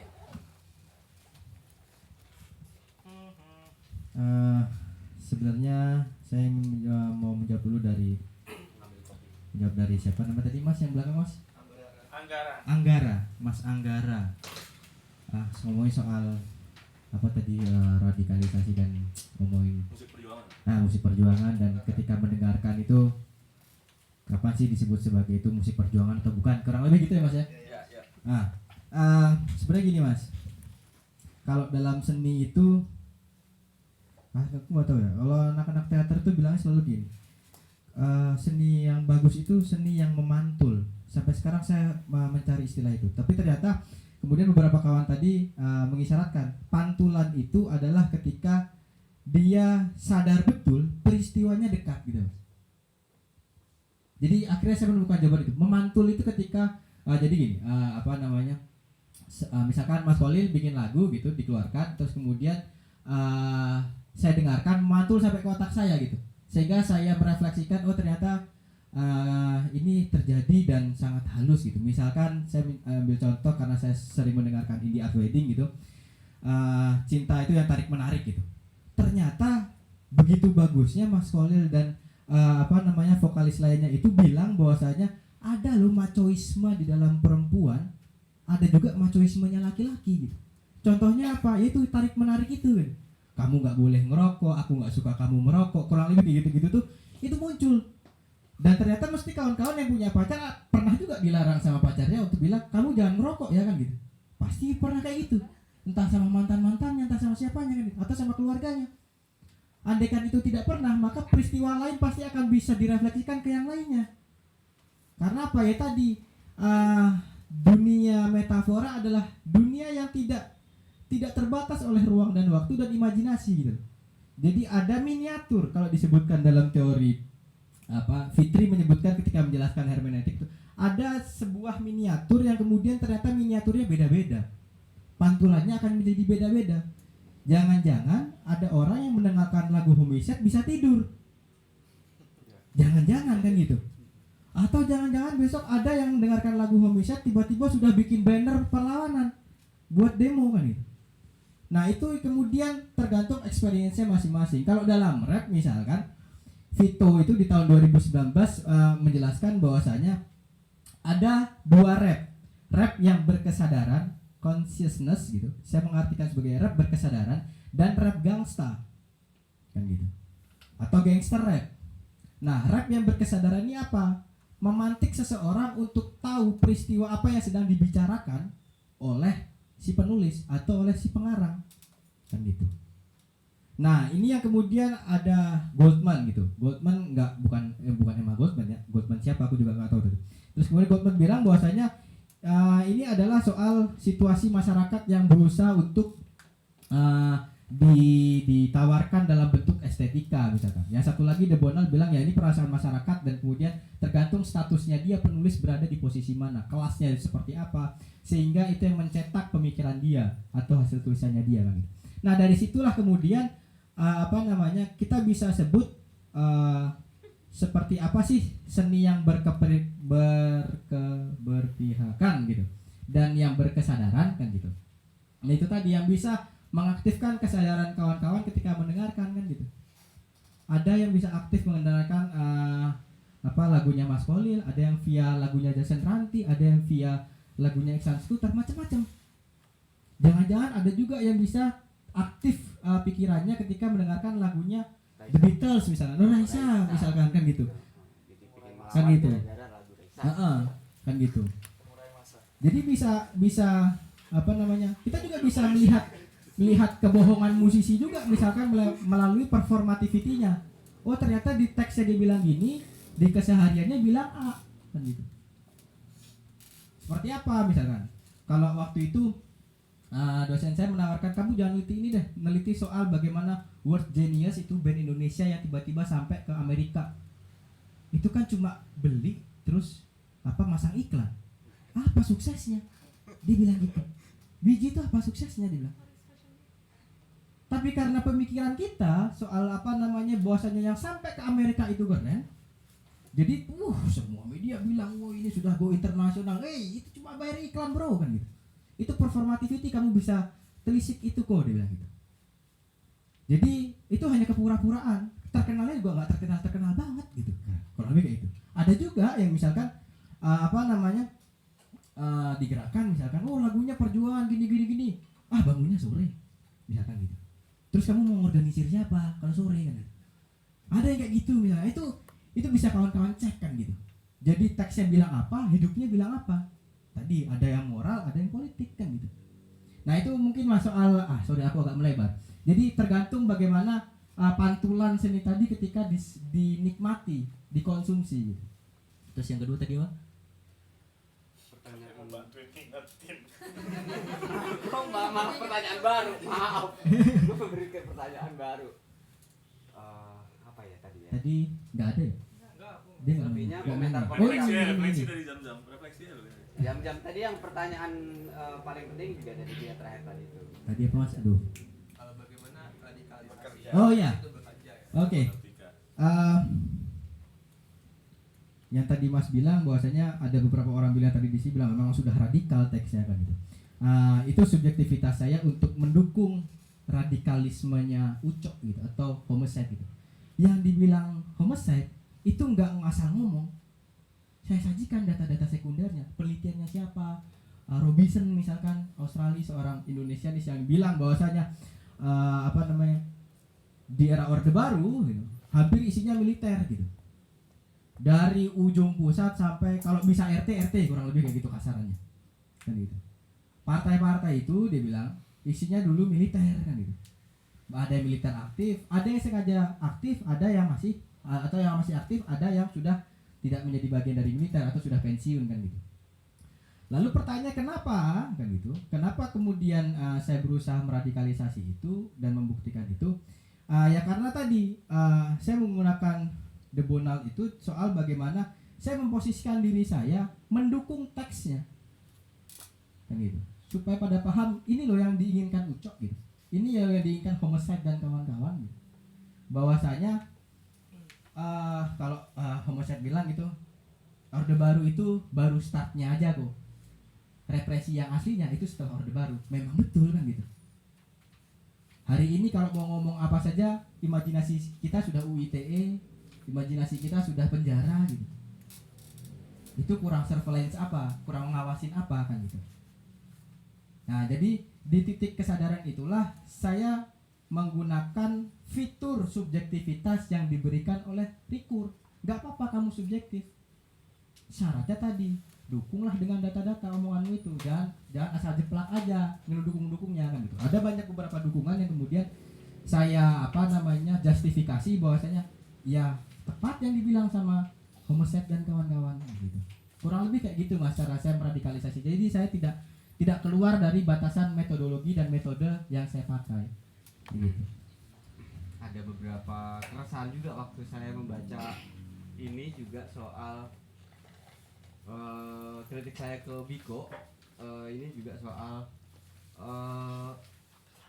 Enggak, ini teman saya datang lagi. oh ini teman kamu. Oh namanya siapa Mbak? Rifani mas. Oke Rifani dari Ciputat ya. Iya. Oh, oke. Kita langsung nanya. Kayak Intan. Langsung bisanya apa?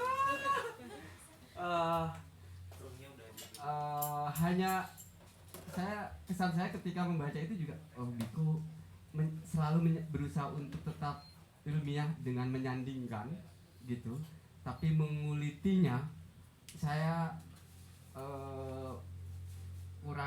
saya merasa kurang mengulitinya, kurang dalam gitu. Menyandingkannya oke gitu, tapi ketika saya ingin tahu lebih dalam, aduh ternyata cuma segini pembahasannya gitu. Ada problem itu yang ketika saya membaca betul bahwa kamu harus menunjukkan daya dukung dari argumen gitu ya, dari lirik. Kemudian ingin lihat lirik itu misalnya gini, lirik ini setting sosial politiknya waktu itu apa sih, kutip sini set taruh plot gitu, tapi kemudian cara dia bekerjanya seperti apa, bagaimana sih situasi politik itu kemudian dipancarkan lewat lirik yang muncul pada saat itu tuh sebenarnya pingin saya ketahui lebih dalam ketika membaca, bukan hanya disandingkan sebagai daya dukung gitu, tapi juga daya remas, daya kok jadi sastrawi gak jelas gini sih, udah mirip Rocky Gerung saya belum Siap tinggi. aku politik kan gitu ya, Liberalisme itu. Malah kemana-mana. Jal, apa Jal kesanmu? Dia punya kesan apa sih Jal? Apa saya memang udah ngincer, saya memang udah ngincer. Sebentar lagi sampingnya juga soal incer juga tuh, baru nyampe soalnya. Kau punya kesan apa Jal? Apakah juga punya seperti teman-teman yang lain gitu ya, ketika mendengarkan lagu Ucok gitu, juga punya perasaan atau punya apa respon apa yang kau rasakan gitu?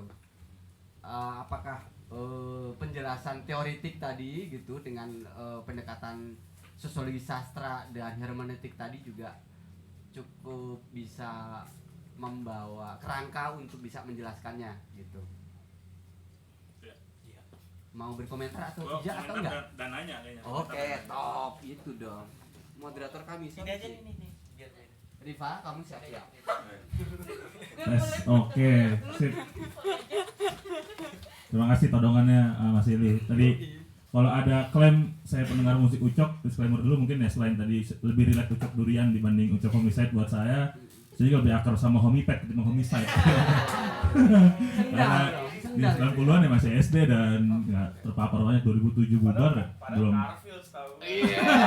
Ya gue tim Homipet, kalau generasi dulu kayaknya emang Karfil kayaknya. Jadul banget sih Mas. Kalau Homipet Mekera lah kalau zaman-zaman kita ya. Murah tete bajunya segitus ya kan, Joshua. Nyala sepatunya. Lanjut lah. Iya, pertama-tama tentu apresiasi lah buat ini Biko biasanya dari Minang kan ya, udah berarti ya? Enggak ya? Kelahiran Palembang. Palembang malah. Sip, soalnya harusnya punya teman Biko orang Padang misalnya. Jadi gue juga semua Biko tuh orang Padang. Iya. Karena udah nulis catatan penting lah tadi, seperti kata Om Ali gitu, gimana akhirnya kaitan karya seni dengan kaitan sosial politik yang mungkin memang masih jarang diproduksi atau ditulis. Jadi ini tambahan referensi tentu bagi banyak orang dan penting. Terutama juga menuliskan tadi penting banget statement soal gimana kita patut memuseumkan gitu berbagai perlawanan, bahkan korban-korban yang terus terjadi gitu, selayaknya mungkin kalau kita punya referensi Museum Tsunami Aceh gitu misalkan. Di sana kalau bagi teman-teman yang pernah ke sana, setiap nama orang yang jadi korban tsunami itu dituliskan dan ada benar-benar bisa menggugah gitu. Semoga Museum Hamunir juga yang dikelola oleh Mas Ali bisa segera kita kunjungi juga ya. Oh ya. Siap. Hubungannya sama Ucok apa Mas? Itu lagi. Enggak, itu memuseumkan. Oh iya, oke. Peristiwa pelanggaran HAM. Oke. Saya lagi berpikir keras. Lanjut. Nanti bisa beli buku Mencintai Munir juga. Oh. Iya. Saya sponsor itu. Kau sponsor mulu jangan. Kemudian yang paling kerasa ya, yang saya pikir gimana akhirnya Ucok atau juga Homicide menjadi satu kultur pop yang sangat kuat gitu, meskipun eksistensi musiknya sudah menurun, nggak ada diskografi baru dan sebagainya yang keluar tahun 2017 kan, itu kompilasi dari semua karya dia dari 94 sampai 2007 gitu, tapi tetap menjadi satu identitas yang kuat gitu, mengakar di gerakan masyarakat walaupun dalam universe lain. Misalkan bagi saya kalau tadi dikaitkan dengan musik perjuangan, kita nggak mungkin menjumpai lagu-lagu Homicide itu dinyanyikan di aksi-aksi gerakan mahasiswa BMSI dan Nusantara dan sebagainya itu kayak nggak mungkin mereka masih pakai lagunya Totalitas Perjuangan yang digubah dari lagunya Iwanul Muslimin misalkan. Oh iya. Ya, Bergerak. Nah gitu-gitu deh. iya, atau Darah Juang yang kemudian digubah ulang sama Marginal yang Marginalnya juga kita patut kritisi sekarang gitu-gitu kan. Nah, jadi berarti ini belum jadi referensi bagi gerakan mahasiswa yang lebih besar dan general sebenarnya.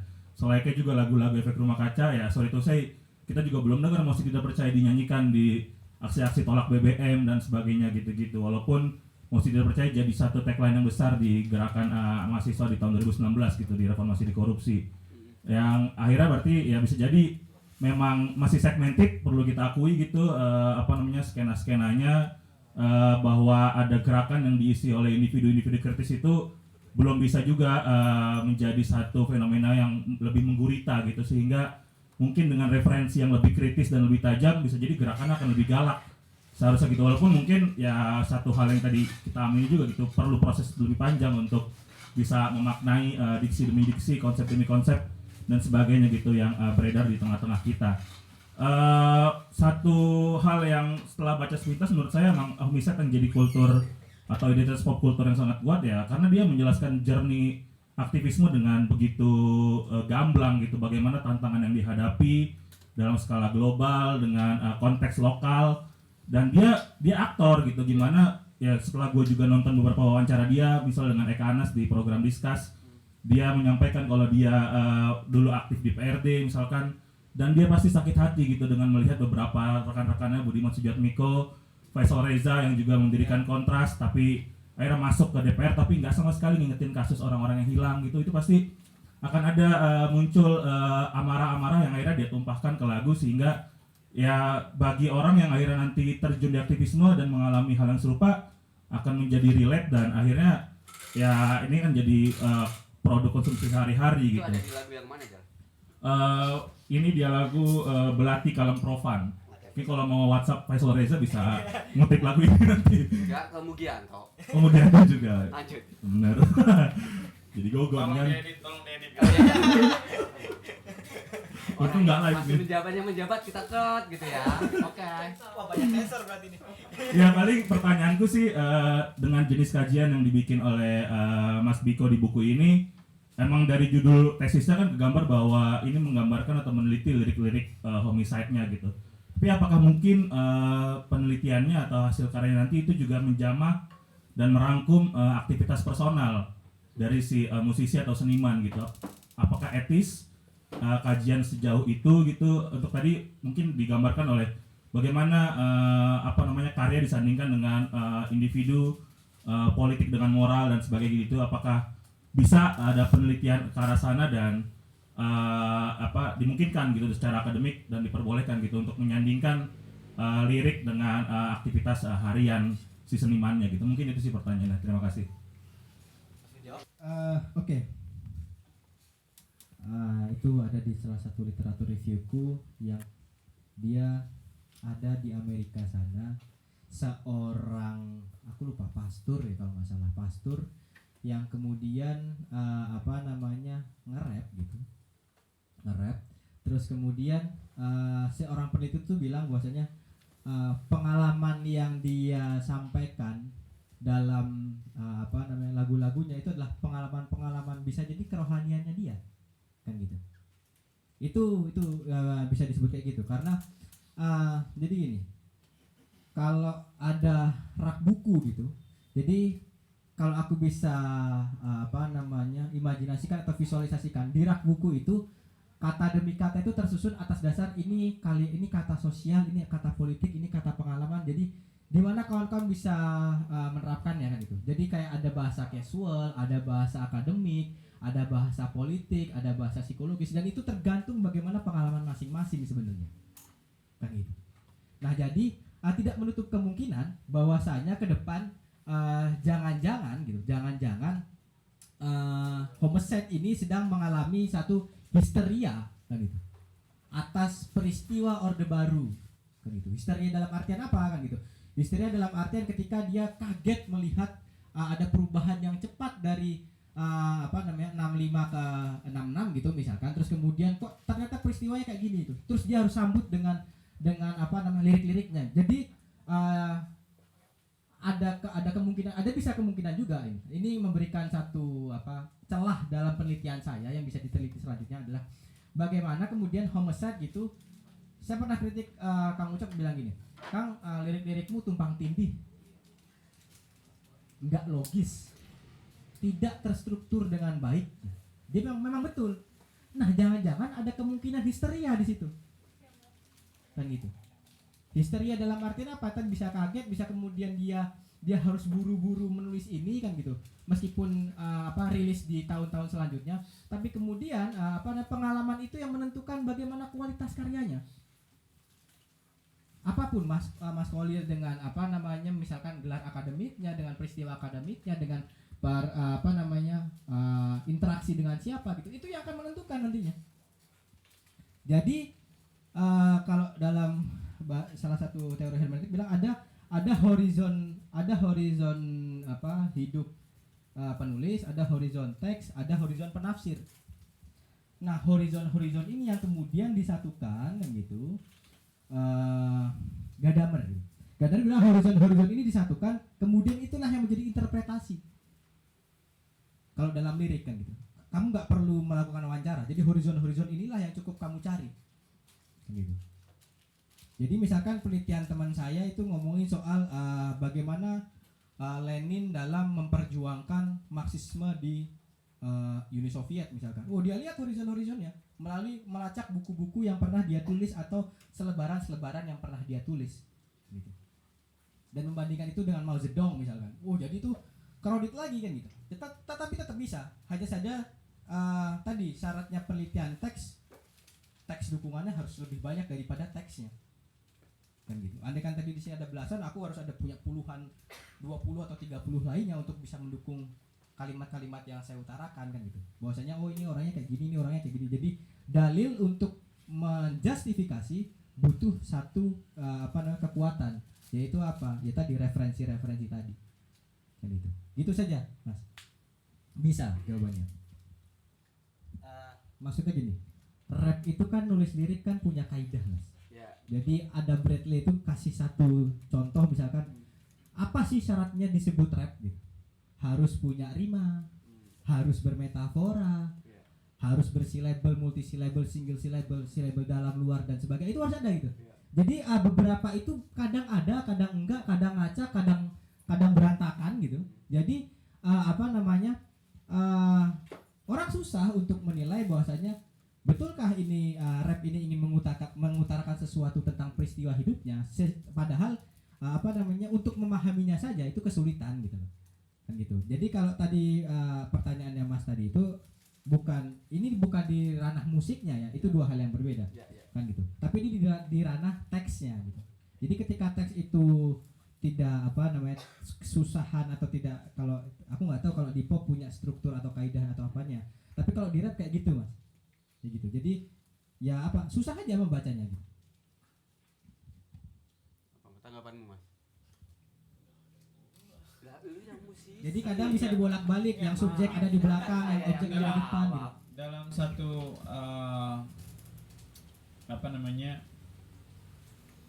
proses penciptaan ya bisa aja homicide gak memikirkan itu semua apakah dia akan dinamakan rap atau dinamakan punk atau dinamakan hip hop gitu ya. Ternyata kita mengenalinya untuk memudahkan klasifikasi atau komunikasi dengan teman-teman, kita menamainya hip hop gitu. Yang mana ternyata atau rap itu sendiri punya kaidah-kaidah. Yang ternyata ketika dia keluar dari kaidah itu kita jadi kebingungan apakah ini jadi bisa kita kategorikan rap sehingga dia seperti yang kita duga punya struktur. Padahal sebenarnya para prosesnya, apakah itu sebuah karya seni? Ya, gua karya seni.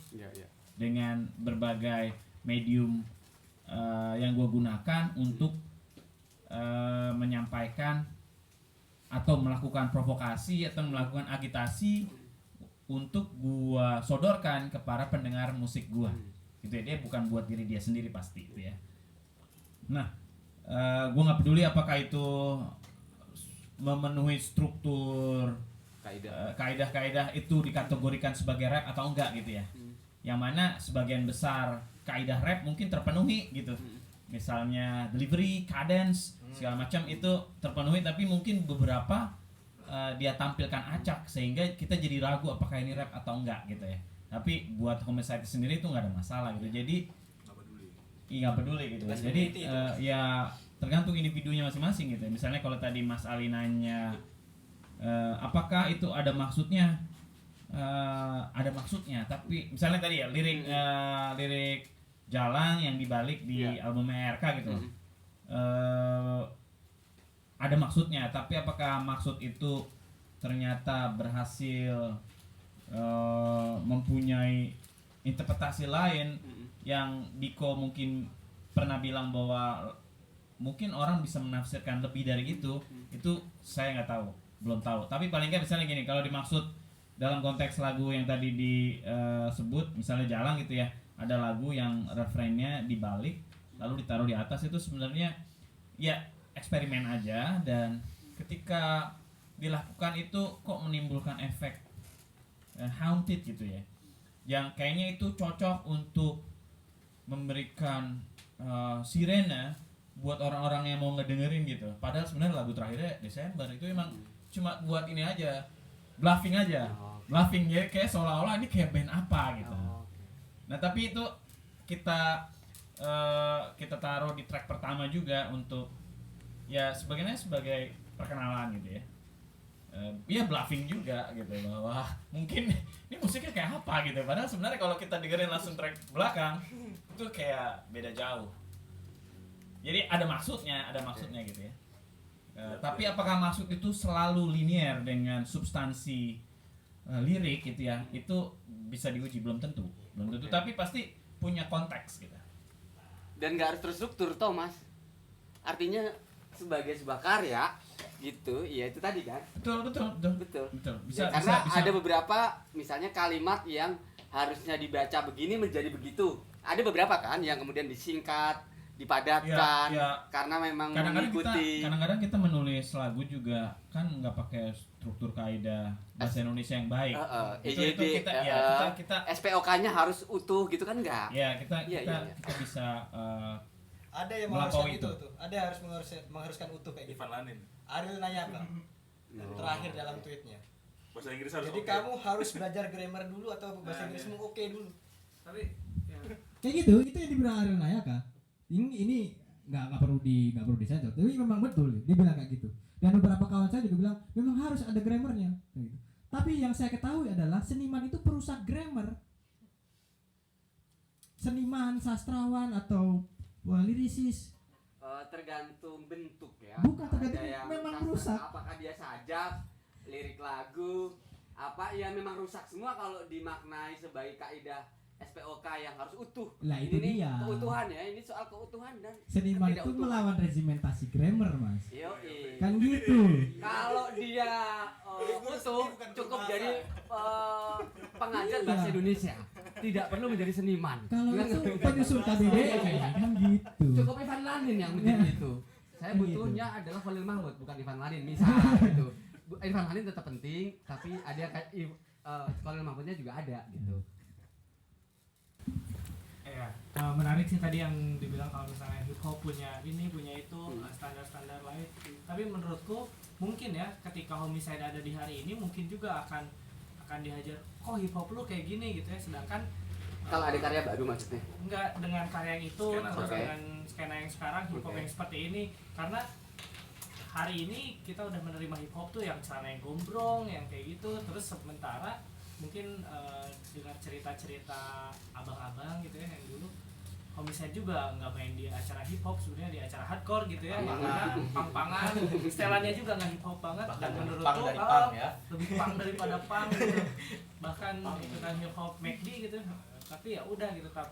Dan yang menarik adalah ketika ya mungkin juga akhirnya Ucok nggak mikirin soal yang tadi tuh harus terstruktur apapun itu, yang penting dia nulis oke, yang akhirnya juga terbukti bisa dipakai ya, bisa dipakai sampai hari ini dan masih relate, itu aja udah oke banget menurutku. Dan mungkin kayak standar hip hop dan segala macam di era itu yang musik kayaknya susah juga ya aksesnya, ya hip hop yang mereka mikirin aja gitu, nggak usah ada standar itu mungkin ya, tapi itu perlu di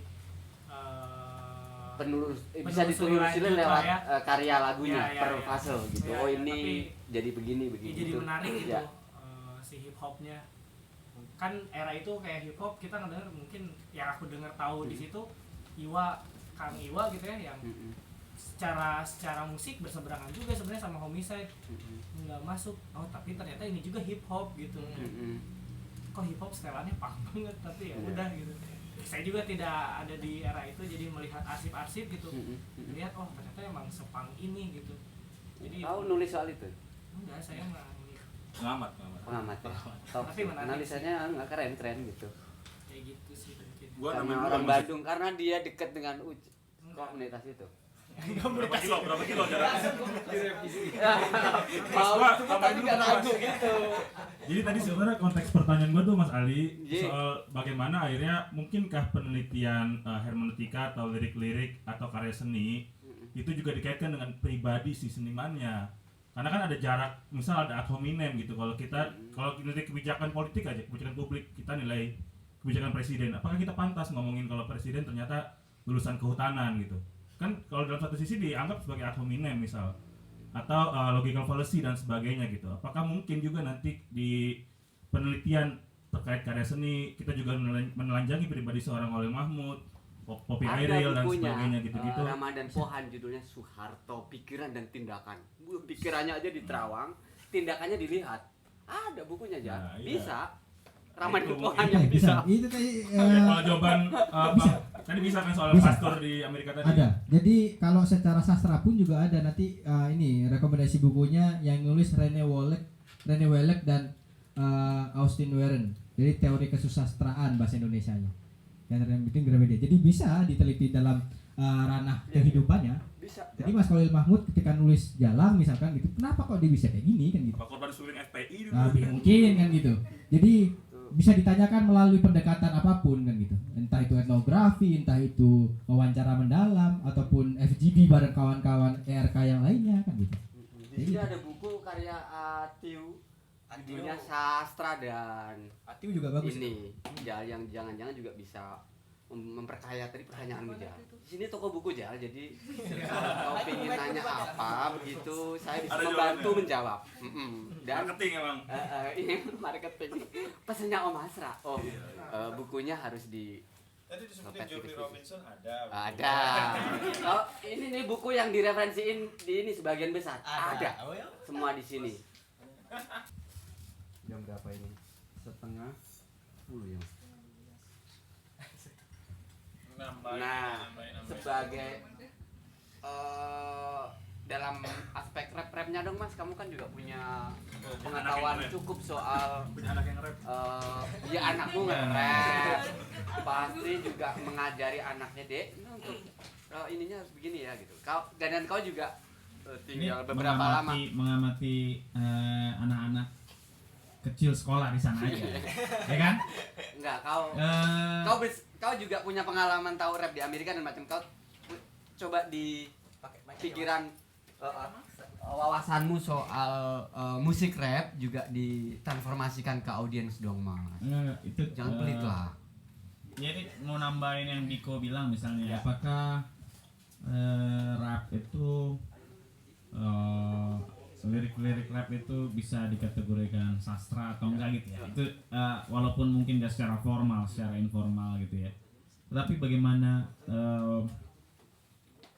dalam kehidupan sehari-hari atau bahkan dalam metode belajar itu unsur-unsur yang ada di dalam sastra atau rap itu memang sangat dekat dengan metode pembelajaran sehari-hari. Misalnya bagaimana kita belajar huruf, misalnya huruf A, apel, lalu dari situ mereka biasanya cari kata padanan katanya rhyme. berusaha rhyme. Jadi itu dari mulai kecil dia udah mulai rhyming. Oke. Dari situ mulai rhyming dan budaya mengutarakan pendapat dengan metafor itu sangat tinggi ya. Istilah-istilah banyak yang mungkin kita salah kalau kita literal aja mengartikan itu. Idiom-idiom itu juga jadi SD itu udah begitu ya, Mas? Udah metafor, main metafor gitu ya? Iya, main metafor. Jadi itu Kita masih ini Budi, ini Bapak Budi. iya Metafornya Budi semua. lalu kalau misalnya di sekolah anak gua aja ya, kita walaupun cukup generik gitu, tapi kebudayaan untuk nge-rap itu memang hadir gitu ya. Kita misalnya setiap hari Jumat ada, ya anak pernah waktu ke mampir ke New York karena di sekolah anak itu ada setiap hari Jumat ada sing-along bareng, ya mereka lihat juga gitu bagaimana anak-anak dikasih musik semuanya yang musik-musik rancak gitu ya, lalu masing-masing nge-rap, wah nama gua ini gua happy banget sekolah gini gitu. Tapi lalu siapa lagi yang mau, ya nunjuk ya dikasih lagi gitu. Nyambung terus Nyambung terus ada. Jadi memang udah jadi sejak kecil mungkin nggak bisa digeneralisir di hampir banyak sekolah, tapi paling enggak di tempat anak gue sekolah dan beberapa sekolah lain ya juga gue rasa punya kebudayaan itu gitu dalam proses belajarnya tuh emang dekat dengan poetry dan apa ya karya sastra yang lain. Yang lain ya. Dan selain nge-rap, buku-buku puisi misalkan kalau untuk anak-anak itu banyak yang populer kayak Saul Silverstein itu juga sirkulasinya tuh bagus gitu. Misalnya dipinjam sama siapa, kalau anakku pernah minjem buku di belakangnya tuh tanda peminjamnya itu banyak. Jadi emang mengkonsumsi puisi untuk anak-anak itu juga cukup peminjamnya itu juga banyak bukunya kalau dilacak dari situ ya. Itu artinya orang-orang tuanya juga masih meluangkan waktu untuk meminjamkan anaknya itu dan mungkin juga membaca bareng-bareng. Jadi bagaimana akhirnya dari situ rap atau menulis lirik itu menjadi sebuah keahlian yang banyak orang bisa, itu karena memang mereka melakukan itu sejak kecil. Kalau di sini kan dia Ucok mengakui kalau dia belajarnya kalau otodidak juga, Mas. Dia awal datang rap itu datang gitu ya. Terus kemudian dia berusaha untuk memahami, mempelajarinya sendiri, terus dia berusaha untuk menerjemahkan apa. Dia sendiri otodidak loh. Terlalu? Ya artinya kalau ngelihat fase tahunnya gitu ya, dimana ya juga banyak orang memang ini dibilang kultur alternatif, ya memang hanya orang-orang tertentu yang bisa akses gitu ya, juga bisa memahami, juga bisa menyanyikannya. Ya masya Allah. Iya. Maaf. Ya iya gitu, banyak dan nggak hanya di hip hop aja ya, banyak anak-anak metal juga yang dulu waktu awalnya itu nunggu orang pulang dari Eropa atau Amerika untuk dapat rilisan lalu mencontoh atau majalah luar dari situ ya. Itu memang rata-rata proses belajarnya juga begitu gitu. Tapi kalau tadi ingin menebalkan aja yang gue tadi itu ingin menebalkan bagaimana mungkin lirik-lirik dalam lagu rap itu juga dianggap sebagai sebuah karya sastra gitu ya, sehingga yang tadi dikasih contoh oleh Biko adalah ada podcast yang membahas antara mungkin ahli sastra dengan Nas yang notabene adalah seorang rapper. Gue cuma memberi konteks bahwa sebenarnya budaya unsur-unsur rap yang tadi disampaikan oleh Biko, misalnya ada rima, metafor itu memang sejak kecil sudah menjadi makanan sehari-hari mereka gitu. Mungkin kita punya kelebihan lain dengan pantun gitu ya. Kalau pantun kita asah dan terus Aku kita pakai pas dari kecil, keliru salawat. saya tuh. Rimanya nah gitu tuh terlalu. Enggak, itu kan sebenarnya state of mind kita untuk meyakinkan bahwa orang-orang lain kita yakin bahwa salawatnya itu juga bisa menjadi sebuah invasi kultural juga Iya betul. tinggal bagaimana kita untuk Maaf. Kemana-mana. ya udah gitu aja kira-kira. Oke, keren Mas, setuju. Itu Mas Khalil memberikan mempertebal tadi yang udah dicontohkan. Ya, kalau misalnya suasana itu orang Angan sendiri ya dia paham rap nggak sih? kita jalan Paham rap nggak sih Mas? ya kita jalan kaki Oke. misalnya ya dari rumah ke sekolah Oke. gitu misalnya ya itu akan ketemu orang bawa boombox atau bawa speaker aktif lah kalau sekarang bawa speaker aktif naik sepeda bawa speaker aktif jogging bawa speaker aktif yang kecil jalan kaki bawa speaker aktif itu banyak apalagi mobil yang lewat gitu speaker boom gitu itu banyak itu jadi emang suasana atau drowning suaranya itu yang dekat dengan budaya hip hop tuh karena gue kebetulan tinggal di area Harlem juga jadi memang cukup sering dan mungkin juga men-trigger anak-anak kecil untuk lebih mencintai budaya itu gitu. Ini saya kenalkan dulu Mas Rakai adalah ini legitimate juga kalau dia ngomong soal ini karena dia yang paling isi di antara yang di sini. Ya nggak apa-apa Mas, kamu kan ilmuwan musik. Pada profesor musik ditanya, jadi ada rap nih, rap kan kesamaan rap dengan jazz. Jadi sebenarnya dia jawab sama-sama swing. Jadi kalau elemen paling penting di musik jazz yang tradisional gitu ya itu swing. Jadi di improvisasinya. Jadi kalau kita dengar lagu gitu, lagu standar jazz gitu ya, terus di tengah lagu tuh ada improvisasi swing dengan beat yang dengan motif melodi yang swing gitu. Gitu. Kalau itu sama kayak rap ternyata. Jadi itu saya nggak pernah baca di literatur manapun gitu yang membahas jazz dan rap ternyata punya pendidikan. Terus kalau kita tarik mundur lagi rap juga sebenarnya dia di samping melawan liriknya perlawanan terhadap hegemoni itu ya rasisme gitu. Musiknya juga sebenarnya dia hadir karena perlawanan terhadap musik klasik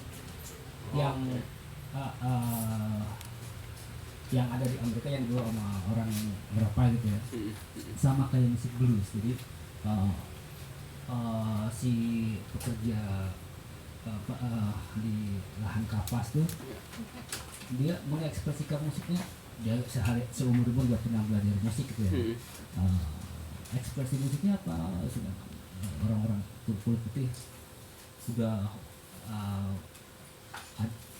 mereka membawa lompakan budaya yang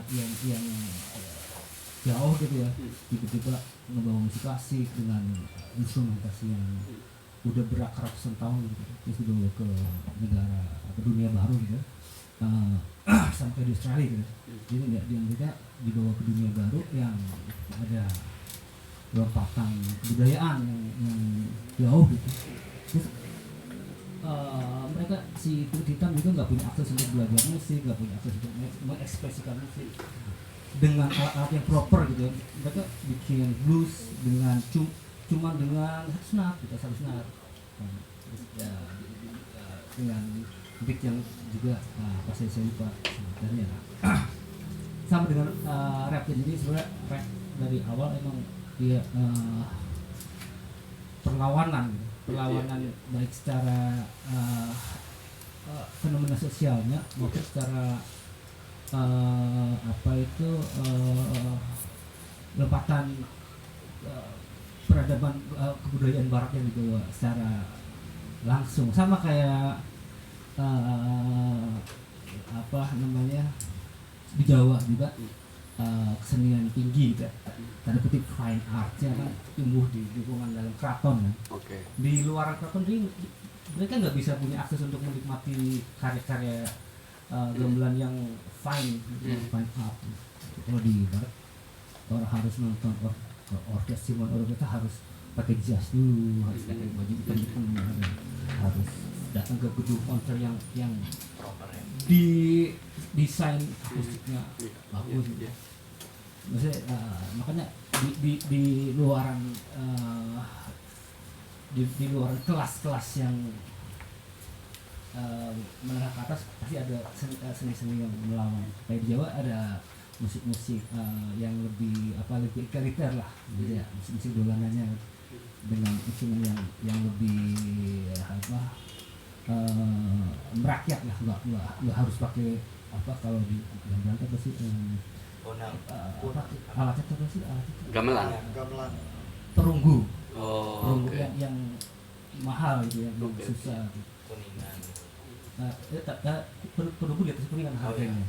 Jadi karena dia punya bahan iya, suara yang bahannya berbeda, menghasilkan perabotan yang lebih bagus ya. Iya. Jadi di bawahnya perunggu itu kuningan. Kalau dari harganya jadi sebenarnya maksudnya saya mau kalau di Indonesianya rapnya sendiri apa sepengetahuan Mas perkembangannya? Sebenarnya kalau di daerah pesisir sebenarnya di Jawa yang jauh dari epicentrum kekuasaan sebenarnya bisa di telusuri di daerah saya sendiri. Saya dari Tegal, jadi Tegal itu kan jauh dari Bahari ya Mas? Bahari. Jadi dia jauh dari epicentrum